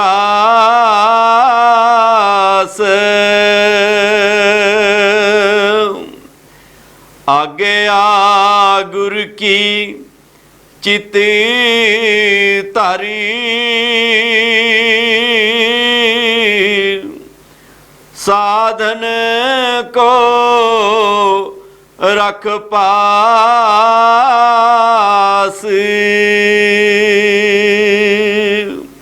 ਉਹ ਅੰਤਰਜਾਮੀ ਹੈ, ਉਹ ਸਭ ਕੁਝ ਜਾਣਦਾ ਹੈ, ਉਸ ਦੇ ਪਾਸ ਹਰ ਜੀਵ ਦਾ ਲੇਖਾ ਜੋਖਾ ਰੱਖਿਆ ਹੋਇਆ ਹੈ। ਦੇਖੋ ਕਿ ਇੱਕ ਘੁਮਿਆਰ ਹੈ, ਉਹ ਬਰਤਨ ਬਣਾਉਂਦਾ ਹੈ ਮਿੱਟੀ ਦੇ, ਤੇ ਉਸ ਨੂੰ ਪਤਾ ਹੁੰਦਾ ਕਿ ਇਸ ਬਰਤਨ ਦੇ ਵਿੱਚ ਕਿਤਨੀ ਚੀਜ਼ ਪੈਣੀ ਹੈ। ਉਸ ਤੋਂ ਵਾਧੂ ਨਹੀਂ ਉਸ ਵਿੱਚ ਪਾ ਸਕਦਾ। ਇਸੇ ਤਰ੍ਹਾਂ ਉਸ ਮਾਲਕ ਨੇ ਜਿਸ ਨੇ ਇਸ ਸੰਸਾਰ ਨੂੰ ਬਣਾਇਆ, ਇਸ ਜੀਵ ਨੂੰ ਬਣਾਇਆ ਹੈ, ਉਸ ਨੂੰ ਪਤਾ ਹੈ ਕਿ ਇਸ ਜੀਵ ਨੂੰ ਕਦੋਂ ਔਰ ਕਿਤਨੀ ਚੀਜ਼ ਚਾਹੀਦੀ ਹੈ, ਉਹ ਦੇ ਰਿਹਾ ਹੈ। ਲੇਖੇ ਸਾਸ ਗਰਾਸ ਆਗਿਆ ਗੁਰ ਕੀ ਚਿੱਤ ਧਰ ਸਾਧਨ ਕੋ ਰਖ ਪਾਸ। ਪਰ ਇਸ ਜੀਵ ਨੂੰ ਕੀ ਕਰਨਾ ਹੈ? ਆਪਣੇ ਸਤਿਗੁਰ ਦੇ ਹੁਕਮ ਦੀ ਪਾਲਣਾ ਕਰਨੀ ਹੈ। ਸਤਿਗੁਰ ਦੇ ਜੋ ਸਾਨੂੰ ਆਗਿਆ ਲਗਾਉਂਦੇ ਨੇ ਉਸ ਦੇ ਉੱਤੇ ਚੱਲਣਾ ਹੈ। ਸਾਧਨ ਕੋ ਰਖ ਪਾਸ। ਸਾਧਨ ਕੀ ਹੈ? ਸਤਿਗੁਰ ਦਾ ਨਾਮ, ਕਿ ਸਤਿਗੁਰ ਦੁਆਰਾ ਦਿੱਤੇ ਹੋਏ ਨਾਮ ਨੂੰ ਆਪਣੇ ਕੋਲ ਰੱਖਣਾ ਹੈ। ਉਸ ਨੂੰ ਸਵਾਸ ਸਵਾਸ ਰਟਣਾ ਹੈ। ਉੱਠਦਿਆਂ ਬਹਿੰਦਿਆਂ ਤੁਰਦਿਆਂ ਖਾਣਾ ਖਾਂਦਿਆਂ ਸਵਾਸ ਜਦੋਂ ਵੀ ਅਸੀਂ ਲੈਂਦੇ ਹਾਂ, ਉਹ ਜਿਹੜਾ ਸਵਾਸ ਹੈ ਉਹ ਮਾਲਕ ਦੇ ਨਾਮ ਨਾਲ ਗੁਜ਼ਰਨਾ ਚਾਹੀਦਾ ਹੈ। ਬੋਲਦਿਆਂ ਵੀ, ਖੇਡਦਿਆਂ ਵੀ, ਰੋਟੀ ਖਾਂਦਿਆਂ ਵੀ, ਸੌਂਦਿਆਂ ਵੀ ਉਹ ਮਾਲਕ ਦਾ ਨਾਮ ਇਹਨਾਂ ਸਵਾਸਾਂ ਦੇ ਨਾਲ ਚੱਲਣਾ ਚਾਹੀਦਾ ਹੈ। ਵੱਡਿਆਂ ਭਾਗਾਂ ਵਾਲੇ ਜੀਵ ਨੇ ਭਾਈ, ਜਿਹੜੇ ਉਸ ਮਾਲਕ ਦੇ ਨਾਮ ਨੂੰ ਆਪਣੇ ਸਵਾਸਾਂ ਦੇ ਨਾਲ ਜੋੜ ਲੈਂਦੇ ਨੇ। ਸਵਾਸ ਸਵਾਸ ਉਹਦਾ ਨਾਮ ਰਟਣਾ ਸ਼ੁਰੂ ਕਰ ਦਿੰਦੇ ਨੇ। ਪਰ ਅਸੀਂ ਇਸ ਸੰਸਾਰ ਵਿੱਚ ਆ ਕਰਕੇ ਉਹਦੇ ਨਾਮ ਨੂੰ ਵਿਸਾਰ ਕੇ ਤੇ ਸੰਸਾਰ ਦੀਆਂ ਵਸਤੂਆਂ ਨਾਲ ਮੋਹ ਪਾ ਬੈਠੇ ਹਾਂ। ਇਸ ਲਈ ਸਾਡੀਆਂ ਜਿਹੜੀਆਂ ਤ੍ਰਿਸ਼ਨਾਵਾਂ ਨੇ ਉਹ ਅੰਤ ਵੇਲੇ ਤੀਕਰ ਵੀ ਖਤਮ ਨਹੀਂ ਹੁੰਦੀਆਂ। ਜਿਹੜਾ ਗਰੀਬ ਹੈ ਉਹ ਕਹਿੰਦਾ ਹੋਰ ਅਮੀਰ ਹੋ ਜਾਵਾਂ, ਅਮੀਰ ਕਹਿੰਦਾ ਮੇਰੇ ਪਾਸ ਹੋਰ ਮਾਇਆ ਆ ਜਾਏ, ਮੇਰੇ ਮਹਿਲ ਵਾੜੀਆਂ ਹੋਰ ਬਣ ਜਾਵਣ। ਰਾਜੇ ਮਹਾਰਾਜੇ ਵੀ ਲੜਾਈਆਂ ਝਗੜੇ ਕਰਦੇ ਚਲੇ ਗਏ ਕਿ ਮੇਰਾ ਰਾਜ ਪਾਠ ਵੱਡਾ ਹੋ ਜਾਏ, ਮੇਰੇ ਰਾਜ ਦਾ ਖਜ਼ਾਨੇ ਦਾ ਜਿਹੜਾ ਮੂੰਹ ਹੈ ਉਹ ਹੋਰ ਵੱਡਾ ਹੋ ਜਾਏ। ਇਹ ਤ੍ਰਿਸ਼ਨਾਵਾਂ ਨਹੀਂ ਮੁੱਕਦੀਆਂ। ਗਲਤੀ ਅਸੀਂ ਕਿੱਥੇ ਖਾਂਦੇ ਹਾਂ? ਮੰਗ ਕੌਣ ਰਿਹਾ ਹੈ? ਤ੍ਰਿਸ਼ਨਾਵਾਂ ਪੈਦਾ ਕਿੱਥੋਂ ਹੁੰਦੀਆਂ ਨੇ? ਤ੍ਰਿਸ਼ਨਾਵਾਂ ਪੈਦਾ ਕਰਦਾ ਹੈ ਮਨ। ਜਿਹੜੀਆਂ ਜ਼ਰੂਰਤਾਂ ਮੰਗ ਰਿਹਾ ਹੈ ਉਹ ਮਨ ਮੰਗ ਰਿਹਾ ਹੈ। ਔਰ ਅਸੀਂ ਬੇਨਤੀਆਂ ਕਿਹਦੇ ਅੱਗੇ ਕਰ ਰਹੇ ਹਾਂ? ਪਰਮਾਤਮਾ ਦੇ ਅੱਗੇ, ਕਿ ਸਾਨੂੰ ਇਹ ਵੀ ਮਿਲ ਜਾਏ, ਸਾਨੂੰ ਉਹ ਵੀ ਮਿਲ ਜਾਏ। ਡਿਮਾਂਡ ਮੰਗ ਜਿਹੜੀ ਹੈ ਉਹ ਮਨ ਦੀ ਹੈ, ਅਤੇ ਅਸੀਂ ਮੰਗ ਜਿਹੜਾ ਹੈ ਪਰਮਾਤਮਾ ਤੋਂ ਰਹੇ ਹਾਂ। ਅਸੀਂ ਇਸ ਮਨ ਨੂੰ ਸਮਝਾਉਣ ਦੀ ਕੋਸ਼ਿਸ਼ ਨਹੀਂ ਕਰਦੇ ਕਿ ਇਹ ਮਨ ਸਾਨੂੰ ਡਿਮਾਂਡ ਕਰਨ ਦੀ ਬਜਾਏ ਮਾਲਕ ਕੋਲੋਂ ਮੰਗਣਾ ਕਿਉਂ ਨਹੀਂ ਸ਼ੁਰੂ ਕਰਦਾ। ਇਸ ਵਾਸਤੇ ਗੁਰੂ ਸਾਹਿਬ ਕਹਿੰਦੇ ਕਿ ਭਾਈ ਇਸ ਮਨ ਨੂੰ ਪ੍ਰਮਾਤਮਾ ਦੇ ਚਰਨ ਕਮਲਾਂ ਨਾਲ ਜੋੜਨਾ ਹੈ, ਉਹਦੇ ਵੱਲ ਲਗਾਉਣਾ ਹੈ। ਉਸ ਦਾਤੇ ਦੇ ਪਾਸੋਂ ਇਹ ਜੋ ਵੀ ਹੈ ਉਹ ਮੰਗਣਾ ਸ਼ੁਰੂ ਕਰੇ। ਉਹ ਕੋਈ ਘਾਟ ਨਹੀਂ ਛੱਡਦਾ। ਜੋ ਮੰਗੇ ਠਾਕੁਰੇ ਆਪਣੇ ਤੇ ਸੋਈ ਸੋਈ ਦੇਵੈ। ਉਹ ਉਦੋਂ ਦਿੰਦਾ ਹੈ ਜਦੋਂ ਇਹ ਸੁੱਚਾ ਹੋ ਕਰਕੇ ਮਨ ਉਹਦੇ ਨਾਮ ਦੀ ਆਰਾਧਨਾ ਕਰਨ ਲੱਗ ਜਾਂਦਾ ਹੈ। ਫਿਰ ਸਾਰੀਆਂ ਇਸ ਦੀਆਂ ਲੋੜਾਂ ਉਹ ਪੂਰੀਆਂ ਕਰਦਾ ਜਾਂਦਾ ਹੈ। ਅਸੀਂ ਦੁਨੀਆਦਾਰੀ ਦੇ ਜੀਵਾਂ ਨੇ ਇਸ ਸੰਸਾਰ ਦੀਆਂ ਵਸਤੂਆਂ ਨਾਲ ਮੋਹ ਪਾਇਆ, ਇਹਨਾਂ ਦਾ ਹੰਕਾਰ ਕੀਤਾ ਹੈ। ਇਹ ਤ੍ਰਿਸ਼ਨਾਵਾਂ ਨੂੰ ਵਧਾਉਂਦੇ ਗਏ ਨੇ। ਪਰ ਗੁਰੂ ਪਿਆਰਿਓ ਧਿਆਨ ਦਈਏ ਕਿ ਜਿਹੜੀ ਦੁਨੀਆਦਾਰੀ ਦੀ ਦੌਲਤ ਹੀ ਇਕੱਠੀ ਕਰਨ ਪਿੱਛੇ ਦੌੜ ਭੱਜ ਲੱਗੀ ਹੋਈ ਹੈ, ਇਹ ਦੁਨੀਆਦਾਰੀ ਦੀ ਦੌਲਤ ਜਿਹੜੀ ਹੈ ਇਹ ਸਾਡੇ ਸਰੀਰ ਦੀ ਜਿਹੜੀ ਗਰੀਬੀ ਦੂਰ ਕਰ ਸਕਦੀ ਹੈ, ਸਾਡੇ ਸਰੀਰ ਨੂੰ ਅਮੀਰ ਕਰ ਸਕਦੀ ਹੈ। ਲੇਕਿਨ ਜਿਹੜੀ ਇਸ ਦੇ ਅੰਦਰ ਆਤਮਾ ਬੈਠੀ ਹੈ ਉਹ ਇਸ ਦੌਲਤ ਦੇ ਨਾਲ ਅਮੀਰ ਹੋਣ ਵਾਲੀ ਨਹੀਂ ਹੈ। ਅੰਦਰ ਆਤਮਾ ਹੈ, ਉਹ ਆਤਮਾ ਅੰਦਰਲੀ ਕਮਾਈ ਮੰਗਦੀ ਹੈ। ਜਦੋਂ ਅੰਦਰਲੀ ਕਮਾਈ, ਅੰਦਰਲੀ ਦੌਲਤ ਉਸ ਨੂੰ ਪ੍ਰਾਪਤ ਹੋਣ ਲੱਗ ਪਈ, ਇਹ ਆਤਮਾ ਫਿਰ ਅਮੀਰ ਹੋ ਜਾਂਦੀ ਹੈ। ਜਦੋਂ ਅੰਦਰਲੀ ਦੌਲਤ ਪ੍ਰਾਪਤ ਕਰ ਲਈਏ ਤਾਂ ਫਿਰ ਬਾਹਰੀ ਦੌਲਤ ਦਾ ਕੋਈ ਮੁੱਲ ਨਹੀਂ ਰਹਿ ਜਾਂਦਾ। ਇਸ ਕਰਕੇ ਇਸ ਮਨ ਨੂੰ ਅਸੀਂ ਸਤਿਗੁਰੂ ਦੇ ਨਾਮ ਨਾਲ ਜੋੜਨਾ ਹੈ। ਜੋ ਸਤਿਗੁਰੂ ਸਾਨੂੰ ਆਗਿਆ ਲਗਾਉਂਦੇ ਨੇ ਉਸ ਨੂੰ ਆਪਣੇ ਹਿਰਦੇ ਅੰਦਰ ਧਾਰ ਕਰਕੇ ਸਤਿਗੁਰੂ ਦੇ ਨਾਮ ਦੀ ਆਰਾਧਨਾ ਕਰਨੀ ਹੈ। ਬਖਸ਼ਣ ਹਾਰਾ ਬਖਸ਼ ਸੀ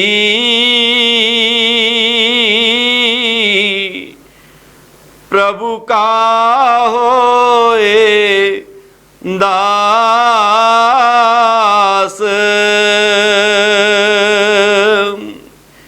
ਭਾਸ਼ਣ ਕਰ ਗੁਰ ਨਾਮ ਕੋ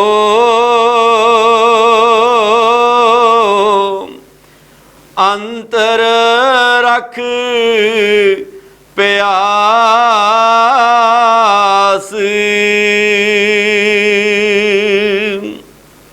ਬਖਸ਼ਨਹਾਰਾ ਬਖਸ਼ੀ ਪ੍ਰਭ ਕਾ ਹੋਏ ਦਾਸ।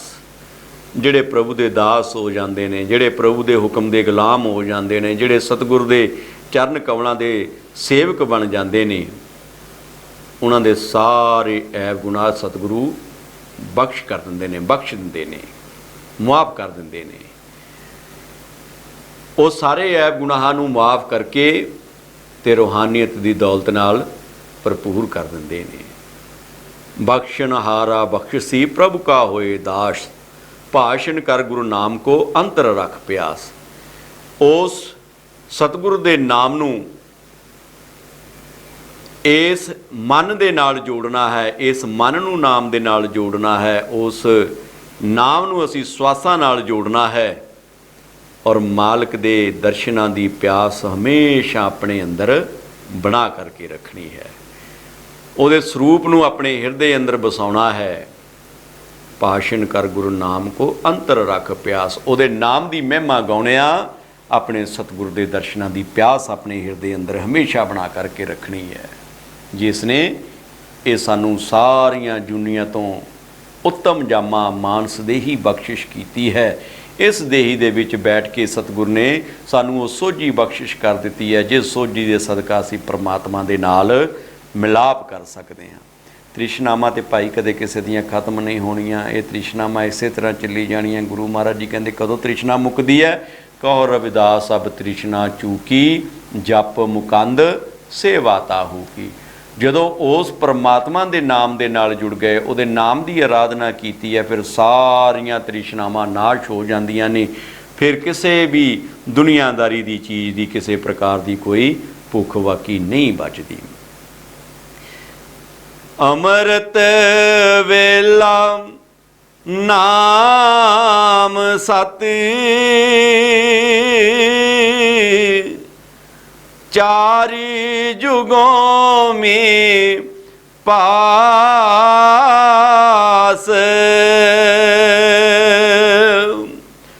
सत संतोष तारण तरो,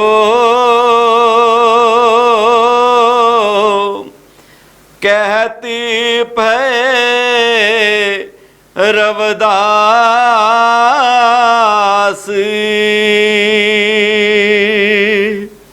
ਅੰਮ੍ਰਿਤ ਵੇਲਾ ਨਾਮ ਸਤ, ਚਾਰ ਜੁਗੋਂ ਮੇ ਪਾਸ। ਕਹਿੰਦੇ ਕਿ ਚਾਰਾਂ ਯੁੱਗਾਂ ਤੋਂ ਅੰਮ੍ਰਿਤ ਵੇਲੇ ਦੀ ਬੜੀ ਮਹੱਤਤਾ ਰਹੀ ਹੈ। ਵੇਖੋ ਕਿ ਅਸੀਂ ਸਮੇਂ ਨੂੰ ਵੰਡਿਆ ਹੋਇਆ ਹੈ। ਅਸੀਂ ਇਸ ਵੇਲੇ ਨੂੰ ਕਹਿੰਦੇ ਕਿ ਭਾਈ ਇਹ ਸੰਧਿਆ ਵੇਲਾ ਹੋ ਗਿਆ, ਇਹ ਖਾਣੇ ਦਾ ਵੇਲਾ ਹੋ ਗਿਆ, ਇਹ ਚਾਹ ਦਾ ਵੇਲਾ ਹੋ ਗਿਆ, ਇਹ ਰੋਟੀ ਦਾ ਵੇਲਾ ਹੋ ਗਿਆ ਹੈ। ਇਸੇ ਪ੍ਰਕਾਰ ਗੁਰੂ ਮਹਾਰਾਜ ਜੀ ਕਹਿੰਦੇ ਨੇ ਕਿ ਭਾਈ ਉਹ ਇੱਕ ਅੰਮ੍ਰਿਤ ਵੇਲਾ ਹੈ, ਜਿਹੜਾ ਸਵੇਰੇ 2:30 ਵਜੇ ਤੋਂ ਸ਼ੁਰੂ ਹੋ ਕਰਕੇ ਤੇ 5:30 ਵਜੇ ਤੱਕ ਦਾ ਹੈ। ਕਿ ਇਸ ਸਮੇਂ ਦੇ ਵਿੱਚ ਉੱਠ ਕਰਕੇ ਉਸ ਮਾਲਕ ਨੂੰ ਯਾਦ ਕਰਨਾ ਹੈ, ਜਿਹੜਾ ਮਾਲਕ ਅੰਮ੍ਰਿਤ ਦੀ ਬਖਸ਼ਿਸ਼ ਕਰਦਾ ਹੈ, ਦਾਤਾਂ ਬਖਸ਼ਿਸ਼ ਕਰਦਾ ਹੈ, ਆਪਣੇ ਪਿਆਰਿਆਂ ਨੂੰ ਮਿਲਣ ਵਾਸਤੇ ਆਉਂਦਾ ਹੈ। ਇਸ ਕਰਕੇ ਇਸ ਜੀਵ ਨੂੰ ਗੁਰੂ ਮਹਾਰਾਜ ਜੀ ਨੇ ਉਪਦੇਸ਼ ਦਿੱਤਾ ਕਿ ਭਾਈ ਅੰਮ੍ਰਿਤ ਵੇਲੇ ਉੱਠ ਕੇ ਉਸ ਕੁੱਲ ਮਾਲਕ ਦੇ ਨਾਮ ਦੀ ਆਰਾਧਨਾ ਕਰਨੀ ਹੈ, ਜਿਹੜਾ ਚਾਰੇ ਯੁੱਗਾਂ ਤੋਂ ਅੰਮ੍ਰਿਤ ਵੇਲਾ ਇਸ ਸੰਸਾਰ ਦੇ ਅੰਦਰ ਮੁੱਖ ਮੰਨਿਆ ਗਿਆ ਹੈ। ਸਤ ਸੰਤੋਸ਼ ਧਾਰਨ ਧਰੋ, ਕਹਿਤ ਭਏ ਰਵਿਦਾਸ। ਕਿ ਆਪਣੇ ਹਿਰਦੇ ਦੇ ਅੰਦਰ ਸੱਤਿਆ ਰੱਖਣੀ ਹੈ, ਸੰਤੋਖ ਰੱਖਣਾ ਹੈ। ਇਹ ਸਤਿਗੁਰੂ ਸ਼੍ਰੀ ਗੁਰੂ ਰਵਿਦਾਸ ਮਹਾਰਾਜ ਜੀ ਸਾਨੂੰ ਉਪਦੇਸ਼ ਬਖਸ਼ਿਸ਼ ਕਰਦੇ ਨੇ। ਹੁਣ ਗੁਰੂ ਕੀ ਪਿਆਰੀ ਸਾਧ ਸੰਗਤ ਜੀ, ਜਿਵੇਂ ਆਪਾਂ ਪਹਿਲਾਂ ਬੇਨਤੀਆਂ ਕਰਦੇ ਆ ਰਹੇ ਹਾਂ ਕਿ ਸਾਨੂੰ ਤੇ ਲਾਲਸਾ ਹੀ ਲੱਗੀ ਹੋਈ ਹੈ ਇਸ ਦੁਨੀਆਦਾਰੀ ਦੀਆਂ ਵਸਤੂਆਂ ਦੀ। ਇਸ ਮਾਇਆ ਨੇ ਇਸ ਤਰ੍ਹਾਂ ਦਾ ਸਾਨੂੰ ਜਾਲ ਵਿੱਚ ਵਸਾਇਆ ਹੋਇਆ ਹੈ ਕਿ ਸਾਨੂੰ ਇਸ ਸੰਸਾਰ ਤੋਂ ਬਿਨਾਂ, ਇਸ ਮਾਇਆ ਤੋਂ ਬਿਨਾਂ ਹੋਰ ਕੁਝ ਦਿਖਾਈ ਦਿੰਦਾ ਹੀ ਨਹੀਂ। ਕਿਸੇ ਬਿਰਲੇ ਵੇਲੇ ਦੇ ਅੰਦਰ ਸਤਿਗੁਰੂ ਪਿਆਰੇ ਦੇ ਅੰਦਰ ਸੱਤਿਆ ਸੰਤੋਖ ਜਿਹੜਾ ਹੈ ਉਹ ਵਾਸਾ ਕਰਦਾ ਹੈ। ਹੁਣ ਵੇਖੋ ਗੁਰੂ ਕੀ ਪਿਆਰੀ ਸਾਧ ਸੰਗਤ ਜੀਓ, ਸੰਤੋਖ ਜਿਹੜੇ ਮਾਲਕ ਦੇ ਨਾਮ ਦੀਆਂ ਰਹਿਮਤਾਂ ਪ੍ਰਾਪਤ ਕਰ ਲੈਂਦੇ ਨੇ, ਉਹਨਾਂ ਅੰਦਰ ਆ ਜਾਂਦਾ ਹੈ। ਕੋਈ ਜੀਵੇ ਕਹਿਣ ਨੂੰ ਤਿਆਰ ਹੀ ਨਹੀਂ ਕਿ ਚਲੋ ਜੋ ਮਾਲਕ ਨੇ ਦਿੱਤਾ ਭਾਈ ਚੰਗਾ ਹੈ। ਅਸੀਂ ਤੇ ਮਾਲਕ ਦੇ ਅੰਦਰ ਰੋਜ਼ ਡਿਮਾਂਡਾਂ ਰੱਖਦੇ ਹਾਂ। ਜਦੋਂ ਗੁਰੂ ਚਰਨਾਂ ਵਿੱਚ ਜਾਂਦੇ ਹਾਂ, ਬਹੁਤ ਵੱਡੀ ਇੱਕ ਲਿਸਟ ਬਣਾ ਕੇ ਲੈ ਕਰਕੇ ਜਾਂਦੇ ਹਾਂ ਕਿ ਸੱਚੇ ਪਾਤਸ਼ਾਹ ਮੇਰੇ ਬੱਚੇ ਚੰਗਾ ਪੜ੍ਹ ਲਿਖ ਜਾਵਣ, ਚੰਗੀਆਂ ਨੌਕਰੀਆਂ ਲੱਗ ਜਾਵਣ, ਚੰਗਾ ਕਾਰੋਬਾਰ ਹੋ ਜਾਵੇ, ਮੇਰੀ ਕੋਈ ਵਿਦੇਸ਼ ਯਾਤਰਾ ਲੱਗ ਜਾਏ, ਘਰ ਵਿੱਚੋਂ ਦੁੱਖ ਕਲੇਸ਼ ਦਾ ਨਾਮੋ ਨਿਸ਼ਾਨ ਮਿਟ ਜਾਵੇ। ਕਹਿਣ ਦਾ ਭਾਵ ਹੈ ਕਿ ਅਸੀਂ ਦਾਤੇ ਦੀ ਸ਼ਰਨ ਵਿੱਚ ਜਾ ਕਰਕੇ ਅਸੀਂ ਉਹ ਸਾਰੀਆਂ ਦੁਨੀਆਦਾਰੀ ਦੀਆਂ ਦਾਤਾਂ ਅਸੀਂ ਸਤਿਗੁਰ ਦੇ ਪਾਸੋਂ ਮੰਗਦੇ ਹਾਂ, ਜਿਨ੍ਹਾਂ ਤੋਂ ਸਮਝਦੇ ਹਾਂ ਕਿ ਮੇਰਾ ਇਹ ਜੀਵਨ ਖੁਸ਼ਹਾਲ ਹੋ ਜਾਵੇਗਾ। ਅਸੀਂ ਸਭ ਕੁਝ ਦਾਤੇ ਪਾਸੋਂ ਮੰਗਿਆ, ਪਰ ਗੁਰੂ ਕੀ ਪਿਆਰੀ ਸਾਧ ਸੰਗਤ ਜੀ ਵੱਡੀ ਗਲਤੀ ਕਰ ਜਾਂਦੇ ਹਾਂ ਕਿ ਦਾਤੇ ਨੂੰ ਹੀ ਭੁੱਲ ਜਾਂਦੇ ਹਾਂ। ਲੇਕਿਨ ਉਹ ਭਾਗਾਂ ਵਾਲੇ ਜੀਵ ਨੇ ਜਿਹੜੇ ਦਾਤੇ ਦੀ ਸ਼ਰਨ ਵਿੱਚ ਜਾ ਕਰਕੇ ਦਾਤਾਂ ਨੂੰ ਭੁੱਲ ਜਾਂਦੇ ਨੇ ਤੇ ਕੇਵਲ ਦਾਤੇ ਦੇ ਪਾਸੋਂ ਦਾਤੇ ਨੂੰ ਮੰਗਦੇ ਨੇ। ਜਿੱਥੇ ਦਾਤਾ ਆ ਜਾਵੇ ਭਾਈ, ਉੱਥੇ ਫਿਰ ਕਿਸੇ ਦਾਤਾਂ ਦੀ ਕਮੀ ਨਹੀਂ ਰਹਿ ਜਾਂਦੀ। ਦਾਤਾਂ ਤੇ ਆਪਣੇ ਆਪ ਹੀ ਫਿਰ ਖਿੱਚੀਆਂ ਚਲੀਆਂ ਆਉਂਦੀਆਂ ਨੇ। ਇਸ ਕਰਕੇ ਗੁਰੂ ਮਹਾਰਾਜ ਜੀ ਕਹਿੰਦੇ ਨੇ ਕਿ ਭਾਈ ਮਨ ਦੇ ਅੰਦਰ ਸੱਤਿਆ ਸੰਤੋਸ਼ ਜਿਹੜਾ ਹੈ ਉਹ ਬਣਾ ਕਰਕੇ ਰੱਖਣਾ ਹੈ। ਬਾਣੀ ਚਾਹੁੰਦਾ ਹੈ ਕਿ ਜਿਸ ਕੋ ਕਛੂ ਨਾ ਚਾਹੀਏ ਵਹੀ ਸ਼ਹਿਨਸ਼ਾਹ। ਇੱਕ ਤੇ ਹੁੰਦਾ ਕਿ ਜਿਹਦੇ ਕੋਲ ਸਭ ਕੁਝ ਹੈ ਉਹ ਕਹਿੰਦਾ ਕਿ ਮੇਰੇ ਕੋਲ ਤਾਂ ਸਭ ਕੁਝ ਹੈਗਾ, ਮੈਨੂੰ ਕਿਸੇ ਜਿਹੀ ਚੀਜ਼ ਦੀ ਜ਼ਰੂਰਤ ਨਹੀਂ, ਉਹ ਬਾਦਸ਼ਾਹ ਹੀ ਕਹਿ ਸਕਦਾ ਹੈ। ਤੇ ਦੂਸਰਾ ਫਕੀਰ ਹੁੰਦਾ ਹੈ ਜਿਹੜਾ ਕਹਿੰਦਾ ਮੈਨੂੰ ਕਿਸੇ ਚੀਜ਼ ਦੀ ਜ਼ਰੂਰਤ ਹੀ ਨਹੀਂ ਹੈ, ਜਿਹੜੀ ਮੈਂ ਦੌਲਤ ਪ੍ਰਾਪਤ ਕਰਨੀ ਸੀ ਸਤਿਗੁਰ ਦੇ ਪਾਸੋਂ ਉਹ ਮੈਨੂੰ ਮਿਲ ਗਈ ਹੈ, ਉਹ ਸਭ ਤੋਂ ਵੱਡਾ ਸ਼ਹਿਨਸ਼ਾਹ ਹੈ। ਅਸੀਂ ਦੁਨੀਆਦਾਰੀ ਦੇ ਜੀਵ ਆਪਣੇ ਆਪ ਨੂੰ ਇਹ ਚਾਹੁੰਦੇ ਹਾਂ ਕਿ ਸਾਡਾ ਰੁਤਬਾ ਵੱਡਾ ਹੋ ਜਾਵੇ, ਸਾਡੇ ਕੋਲ ਬਹੁਤ ਸਾਰੀ ਮਾਇਆ ਆ ਜਾਵੇ, ਦੁਨੀਆਦਾਰੀ ਦੇ ਬਹੁਤ ਸਾਰੇ ਪਦਾਰਥ ਇਕੱਠੇ ਕਰ ਲਈਏ। ਇਸ ਕਰਕੇ ਅਸੀਂ ਆਪਣਾ ਉਸ ਸਮਾਜ ਦੇ ਵਿੱਚ ਵਿਚਰਦੇ ਹੋਏ ਉਹਨਾਂ ਲੋਕਾਂ ਦੇ ਨਾਲ ਆਪਣਾ ਵਤੀਰਾ ਬਣਾਉਣਾ ਸ਼ੁਰੂ ਕਰਦੇ ਹਾਂ, ਉਹਨਾਂ ਦੇ ਨਾਲ ਬੈਠਣਾ ਉੱਠਣਾ ਸ਼ੁਰੂ ਕਰਦੇ ਹਾਂ, ਜਿਸ ਦਿਨ ਕਰਕੇ ਲੋਕ ਸਾਨੂੰ ਕਹਿਣ ਕਿ ਭਾਈ ਇਹ ਚੰਗੇ ਬੰਦਿਆਂ ਵਿੱਚ ਇਸ ਦੀ ਬਹਿਣੀ ਉੱਠਣੀ ਹੈ, ਚੰਗੀ ਗੱਲ ਹੈ। ਇਸੇ ਦੇ ਚੱਲਦਿਆਂ ਕੋਈ ਕਿਸੇ ਥਾਣੇਦਾਰ ਨਾਲ ਆਪਣੀ ਵਾਕਫੀਅਤ ਬਣਾਉਂਦਾ ਹੈ ਕਿ ਮੇਰਾ ਲੋਕਾਂ ਵਿੱਚ ਦਬਦਬਾ ਬਣ ਜਾਵੇ, ਲੋਕ ਮੈਨੂੰ ਚੰਗੀ ਨਿਗਾਹ ਨਾਲ ਵੇਖਣ। ਕਿਸੇ ਦਾ ਕਿਸੇ ਜੱਜ ਵਕੀਲ ਦੇ ਨਾਲ, ਕਿਸੇ ਦਾ ਕਿਸੇ ਮੰਤਰੀ ਦੇ ਨਾਲ ਬਹਿਣਾ ਉੱਠਣਾ ਹੋ ਜਾਂਦਾ ਹੈ। ਪਰ ਗੁਰੂ ਪਿਆਰਿਓ, ਇਹ ਜਿਹੜੇ ਰਿਸ਼ਤੇ ਨੇ ਇਹ ਇਸ ਸੰਸਾਰ ਤੱਕ ਸੀਮਿਤ ਨੇ। ਕੁਝ ਸਮੇਂ ਵਾਸਤੇ ਸਾਡਾ ਜਿਹੜਾ ਹੈ ਉਹਨਾਂ ਦੇ ਸਮਾਨ ਰੁਤਬਾ ਜਿਹੜਾ ਹੈ ਬੋਲਿਆ ਜਾਏਗਾ, ਮਿੱਥਿਆ ਜਾਏਗਾ, ਉਹਨਾਂ ਦੇ ਨਾਲ ਸਾਨੂੰ ਬਰਾਬਰ ਸਤਿਕਾਰ ਮਿਲੇਗਾ। ਪਰ ਜਿਵੇਂ ਹੀ ਉਹ ਆਪਣੇ ਅਹੁਦੇ ਤੋਂ ਉਤਰ ਜਾਵਣਗੇ, ਸਾਡਾ ਜਿਹੜਾ ਸਤਿਕਾਰ ਹੈ ਉਹਨਾਂ ਦੇ ਨਾਲ ਹੀ ਥੱਲੇ ਫਿੱਕਾ ਪੈ ਜਾਵੇਗਾ। ਮਨਸਾ ਚੰਗੀ ਹੈ ਕਿ ਅਸੀਂ ਵੱਡਿਆਂ ਦੇ ਸੰਗ ਕਰੀਏ, ਪਰ ਗੁਰੂ ਕੀ ਪਿਆਰੀ ਸਾਧ ਸੰਗਤ ਜੀਓ, ਸਭ ਤੋਂ ਵੱਡਾ ਕੀ ਹੈ? ਪ੍ਰਭ ਕਾ ਸਿਮਰਨ ਸਭ ਤੇ ਉੱਚਾ।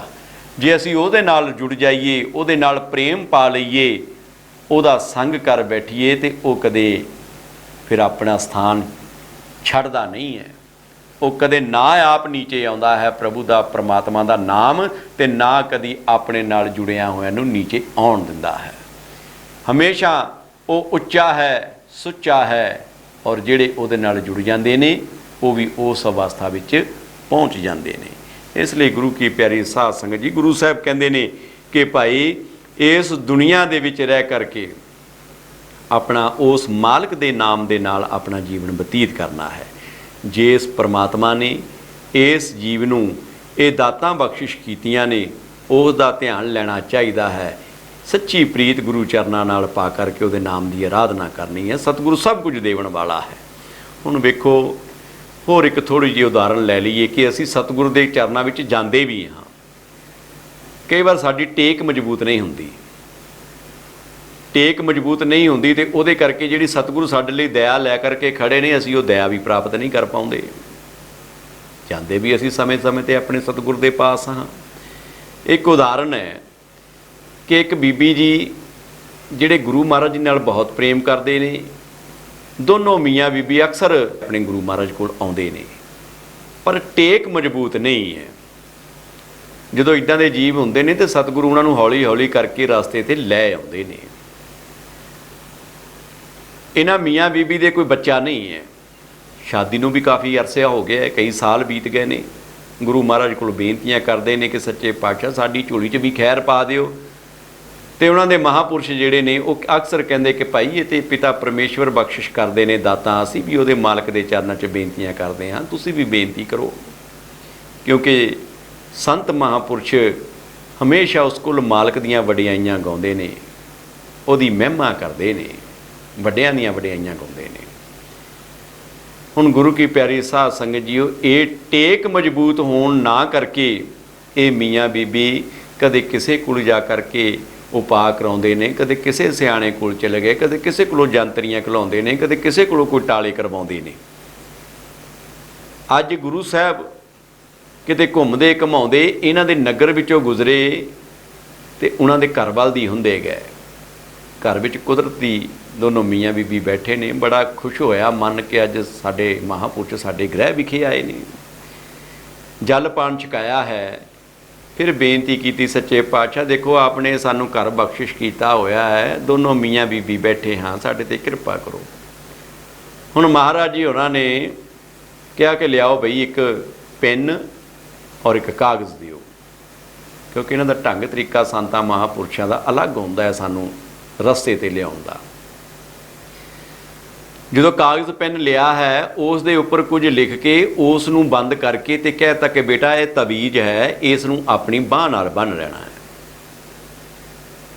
ਹੁਕਮ ਮੰਨ ਲਿਆ। ਕੋਈ ਸਮਾਂ ਬੀਤਿਆ, 2 ਸਾਲ ਤੱਕ 2.5 ਸਾਲ ਤੱਕ ਉਹਨਾਂ ਦੇ ਘਰ ਦੇ ਵਿੱਚ ਬੱਚੇ ਨੇ ਜਨਮ ਲਿਆ ਹੈ। ਚਾਈ ਜਾ ਕਰਕੇ ਗੁਰੂ ਮਹਾਰਾਜ ਦਾ ਧੰਨਵਾਦ ਕੀਤਾ ਹੈ, ਬੱਚੇ ਦਾ ਜਾ ਕਰਕੇ ਨਮਸਕਾਰ ਕਰਾਇਆ ਹੈ ਕਿ ਸੱਚੇ ਪਾਤਸ਼ਾਹ ਆਪਨੇ ਕਿਰਪਾ ਕੀਤੀ ਹੈ। ਗੁਰੂ ਮਹਾਰਾਜ ਜੀ ਕਹਿੰਦੇ ਵੀ ਉਹ ਮਾਲਕ ਕਿਰਪਾ ਕਰਨ ਵਾਲਾ ਹੈ। ਸਮਾਂ ਬੀਤਣ ਲੱਗਿਆ। ਇੱਕ ਦਿਨ ਹੋਰ ਸੱਜਣ ਕੋਈ ਪੰਡਤ ਜਿਸ ਦੇ ਪਾਸ ਉਹ ਜਾਇਆ ਕਰਦੇ ਸਨ, ਅੱਜ ਉਹ ਵੀ ਕੋਈ ਚੇਲਾ ਸਿਆਣਾ ਜਿਹੜਾ ਹੈ ਉਹਨਾਂ ਦੇ ਘਰ ਵੱਲ ਦੀ ਲੰਘਿਆ ਤੇ ਘਰ ਦੇ ਵਿੱਚ ਜਦੋਂ ਐਂਟਰੀ ਕੀਤੀ ਹੈ ਤੇ ਅੱਗੇ ਵੇਖਦਾ ਕਿ ਬੱਚਾ ਵੀ ਖੇਡ ਰਿਹਾ ਹੈ। ਮੁਬਾਰਕਾਂ ਦਿੱਤੀਆਂ ਨੇ ਤੇ ਉਸ ਬੀਬੀ ਜੀ ਨੇ ਕਿਹਾ ਹੈ ਕਿ ਮੇਰੇ ਗੁਰੂ ਸਾਹਿਬ ਮੈਨੂੰ ਇਹ ਇੱਕ ਤਾਵੀਜ਼ ਦੇ ਗਏ ਸਨ, ਸ਼ਾਇਦ ਇਸੇ ਦੇ ਕਰਕੇ ਕਿਰਪਾ ਹੋਈ ਹੈ। ਉਸ ਪੰਡਤ ਜੀ ਨੇ ਉਹ ਤਾਵੀਜ਼ ਖੁਲਵਾ ਕਰਕੇ ਜਦੋਂ ਦੇਖਿਆ ਤੇ ਕਹਿਣ ਲੱਗਾ, ਨਹੀਂ ਬੀਬੀ ਇਹ ਤੇ ਕੋਈ ਤਾਵੀਜ਼ ਨਹੀਂ ਆ, ਇਹ ਤੇ ਵੈਸੇ ਹੀ ਲੀਕਾਂ ਮਾਰੀਆਂ ਹੋਈਆਂ ਨੇ, ਇਸ ਤੇ ਤਾਂ ਕੁਝ ਵੀ ਨਹੀਂ ਹੈ। ਜਦੋਂ ਇਹ ਗੱਲ ਸੁਣੀ ਤੇ ਹੈਰਾਨ ਹੋ ਗਏ ਕਿ ਇਹ ਤੇ ਸਾਡਾ ਭਰਮ ਦੂਰ ਕਰਨ ਵਾਸਤੇ ਉਹਨਾਂ ਨੇ ਤਾਵੀਜ਼ ਸਾਡੇ ਬੰਨ੍ਹ ਦਿੱਤਾ ਸੀ, ਰਹਿਮਤ ਤੇ ਸਤਿਗੁਰਾਂ ਨੇ ਆਪ ਹੀ ਕੀਤੀ ਹੈ। ਹੁਣ ਮਨ ਦੇ ਵਿੱਚ ਜਿਹੜੀ ਹੈ ਉਹ ਟੇਕ ਮਜ਼ਬੂਤ ਹੋਣੀ ਸ਼ੁਰੂ ਹੋ ਗਈ ਹੈ ਤੇ ਗੁਰੂ ਕੀ ਪਿਆਰੀ ਸਾਧ ਸੰਗਤ ਜੀ ਆਸ ਹੁਣ ਆਪਣੇ ਸਤਿਗੁਰ ਦੀ ਵੱਜ ਗਈ ਹੈ। ਦੇਵਨ ਵਾਲਾ ਦੇਤ ਹੈ ਤਿਸ ਕੀ ਕਰ ਮਾਨੇ ਆਸ। ਇਸ ਲਈ ਗੁਰੂ ਸਾਹਿਬ ਕਹਿੰਦੇ ਨੇ ਕਿ ਭਾਈ ਦੇਸ ਨੇ ਇਸ ਸੰਸਾਰ ਦੀ ਸਿਰਜਣਾ ਕੀਤੀ ਹੈ, ਖੂਬਸੂਰਤ ਸੰਸਾਰ ਬਣਾਇਆ ਹੈ, ਇਤਨੇ ਜੀਵ ਜੰਤੂ ਬਣਾਏ ਨੇ, ਪੱਥਰ ਅੰਦਰ ਬੈਠੇ ਕੀੜੇ ਨੂੰ ਖੁਰਾਕ ਮੁਹੱਈਆ ਕਰਵਾ ਰਿਹਾ ਹੈ, ਜੁਗਾਂ ਜੁਗਾਂਤਰਾਂ ਤੋਂ ਪਾਲਣ ਪੋਸ਼ਣ ਇਹਨਾਂ ਜੀਵਾਂ ਦਾ ਕਰ ਰਿਹਾ ਹੈ। ਜੀਵ ਤੇ ਕੁਝ ਸਮੇਂ ਲਈ ਸੰਸਾਰ ਵਿੱਚ ਆ ਕਰਕੇ ਆਪਣੀ ਸਵਾਸਾਂ ਦੀ ਪੂੰਜੀ ਭੋਗ ਕੇ ਚਲੇ ਜਾਂਦਾ ਹੈ, ਪਰ ਉਹਨਾਂ ਸਵਾਸਾਂ ਵਿੱਚ ਰਹਿ ਕਰਕੇ ਉਸ ਪੂੰਜੀ ਦੀ ਵਰਤੋਂ ਕਰਦਿਆਂ ਇਸ ਜੀਵ ਨੂੰ ਹਮੇਸ਼ਾ ਉਸ ਦਾਤੇ ਨੂੰ ਆਪਣੇ ਮਨ ਅੰਦਰ ਵਸਾ ਕਰਕੇ ਰੱਖਣਾ ਚਾਹੀਦਾ ਹੈ ਜਿਸ ਨੇ ਇਸ ਸੰਸਾਰ ਅੰਦਰ ਭੇਜਿਆ ਹੈ, ਜਿਹੜਾ ਇਹਨਾਂ ਜੀਵਾਂ ਦਾ ਪਾਲਣ ਪੋਸ਼ਣ ਕਰ ਰਿਹਾ ਹੈ। ਬਾਹਰੀ ਅਡੰਬਰਾਂ ਦਾ ਤਿਆਗ ਕਰਨਾ ਹੈ। ਬਾਹਰੀ ਅਡੰਬਰਾਂ ਦਾ ਤਿਆਗ ਕਰਕੇ ਹਮੇਸ਼ਾ ਆਪਣੇ ਸਤਿਗੁਰੂ ਦੇ ਦੱਸੇ ਮਾਰਗ 'ਤੇ ਚੱਲਣਾ ਹੈ। ਉਹ ਅੰਤਰਜਾਮੀ ਹੈ, ਉਹ ਅੰਦਰ ਬੈਠਾ ਹੈ, ਉਹ ਸਭ ਕੁਝ ਜਾਣਦਾ ਹੈ। ਜਿਹੜੀ ਮਨ ਦੀ ਉਪਜ ਪੈਦਾ ਹੁੰਦੀ ਮਨ ਦੇ ਅੰਦਰ, ਉਹ ਉਸ ਤੋਂ ਵੀ ਵਾਕਿਫ ਹੈ। ਇਸ ਵਾਸਤੇ ਜਿਹੜਾ ਅੰਦਰ ਬੈਠਾ ਹੈ ਉਹਨੂੰ ਅੰਦਰੋਂ ਢੂੰਡਣਾ ਹੈ, ਉਹ ਅੰਦਰੋਂ ਪ੍ਰਾਪਤ ਹੋਵੇਗਾ। ਬਾਹਰਲੀਆਂ ਠੋਕਰਾਂ ਅਸੀਂ ਖਾਣੀਆਂ ਛੱਡ ਦਈਏ। ਇਸ ਲਈ ਗੁਰੂ ਸਾਹਿਬ ਕਹਿੰਦੇ ਕਿ ਭਾਈ ਵੇਲਾ ਅੰਮ੍ਰਿਤ ਵੇਲਾ ਤੇਰੇ ਵਾਸਤੇ ਬਹੁਤ ਹੀ ਵਧੀਆ ਹੈ, ਸਮਾਂ ਹੈ ਕਿ ਇਸ ਦਿਨ ਦੀ ਸ਼ੁਰੂਆਤ ਜਿਹੜੀ ਹੈ ਅੰਮ੍ਰਿਤ ਵੇਲੇ ਉੱਠ ਕੇ ਆਪਣੇ ਪ੍ਰਭੂ ਦੀ ਬੰਦਗੀ ਕਰੀਏ, ਉਸ ਨੂੰ ਯਾਦ ਕਰੀਏ। ਦਿਨ ਦਾ ਠਹਿਰਾਅ ਹੁੰਦਾ ਹੈ, ਉਸ ਵਕਤ ਵੇਲੇ ਕੋਈ ਸ਼ੋਰ ਸ਼ਰਾਬਾ ਨਹੀਂ ਹੁੰਦਾ। ਇਸ ਕਰਕੇ ਜਿੱਥੇ ਪੰਛੀ ਅੰਮ੍ਰਿਤ ਵੇਲੇ ਜਾਗ ਜਾਂਦੇ ਨੇ, ਭਾਈ ਤੂੰ ਵੀ ਉੱਠ ਕੇ ਉਸ ਮਾਲਕ ਨੂੰ ਯਾਦ ਕਰ, ਉਹਦੇ ਨਾਮ ਦੀ ਆਰਾਧਨਾ ਕਰ। ਜਿਹੜੇ ਜੀਵ ਇਸ ਮਾਰਗ 'ਤੇ ਚੱਲਦੇ ਨੇ ਉਹਨਾਂ ਨੂੰ ਸੱਤਿਆ ਸੰਤੋਸ਼ ਮਾਲਕ ਜਿਹੜਾ ਹੈ ਬਖਸ਼ਿਸ਼ ਕਰਦਾ ਹੈ, ਉਹ ਹਮੇਸ਼ਾ ਆਨੰਦਮਈ ਅਵਸਥਾ ਵਿੱਚ ਰਹਿੰਦੇ ਨੇ।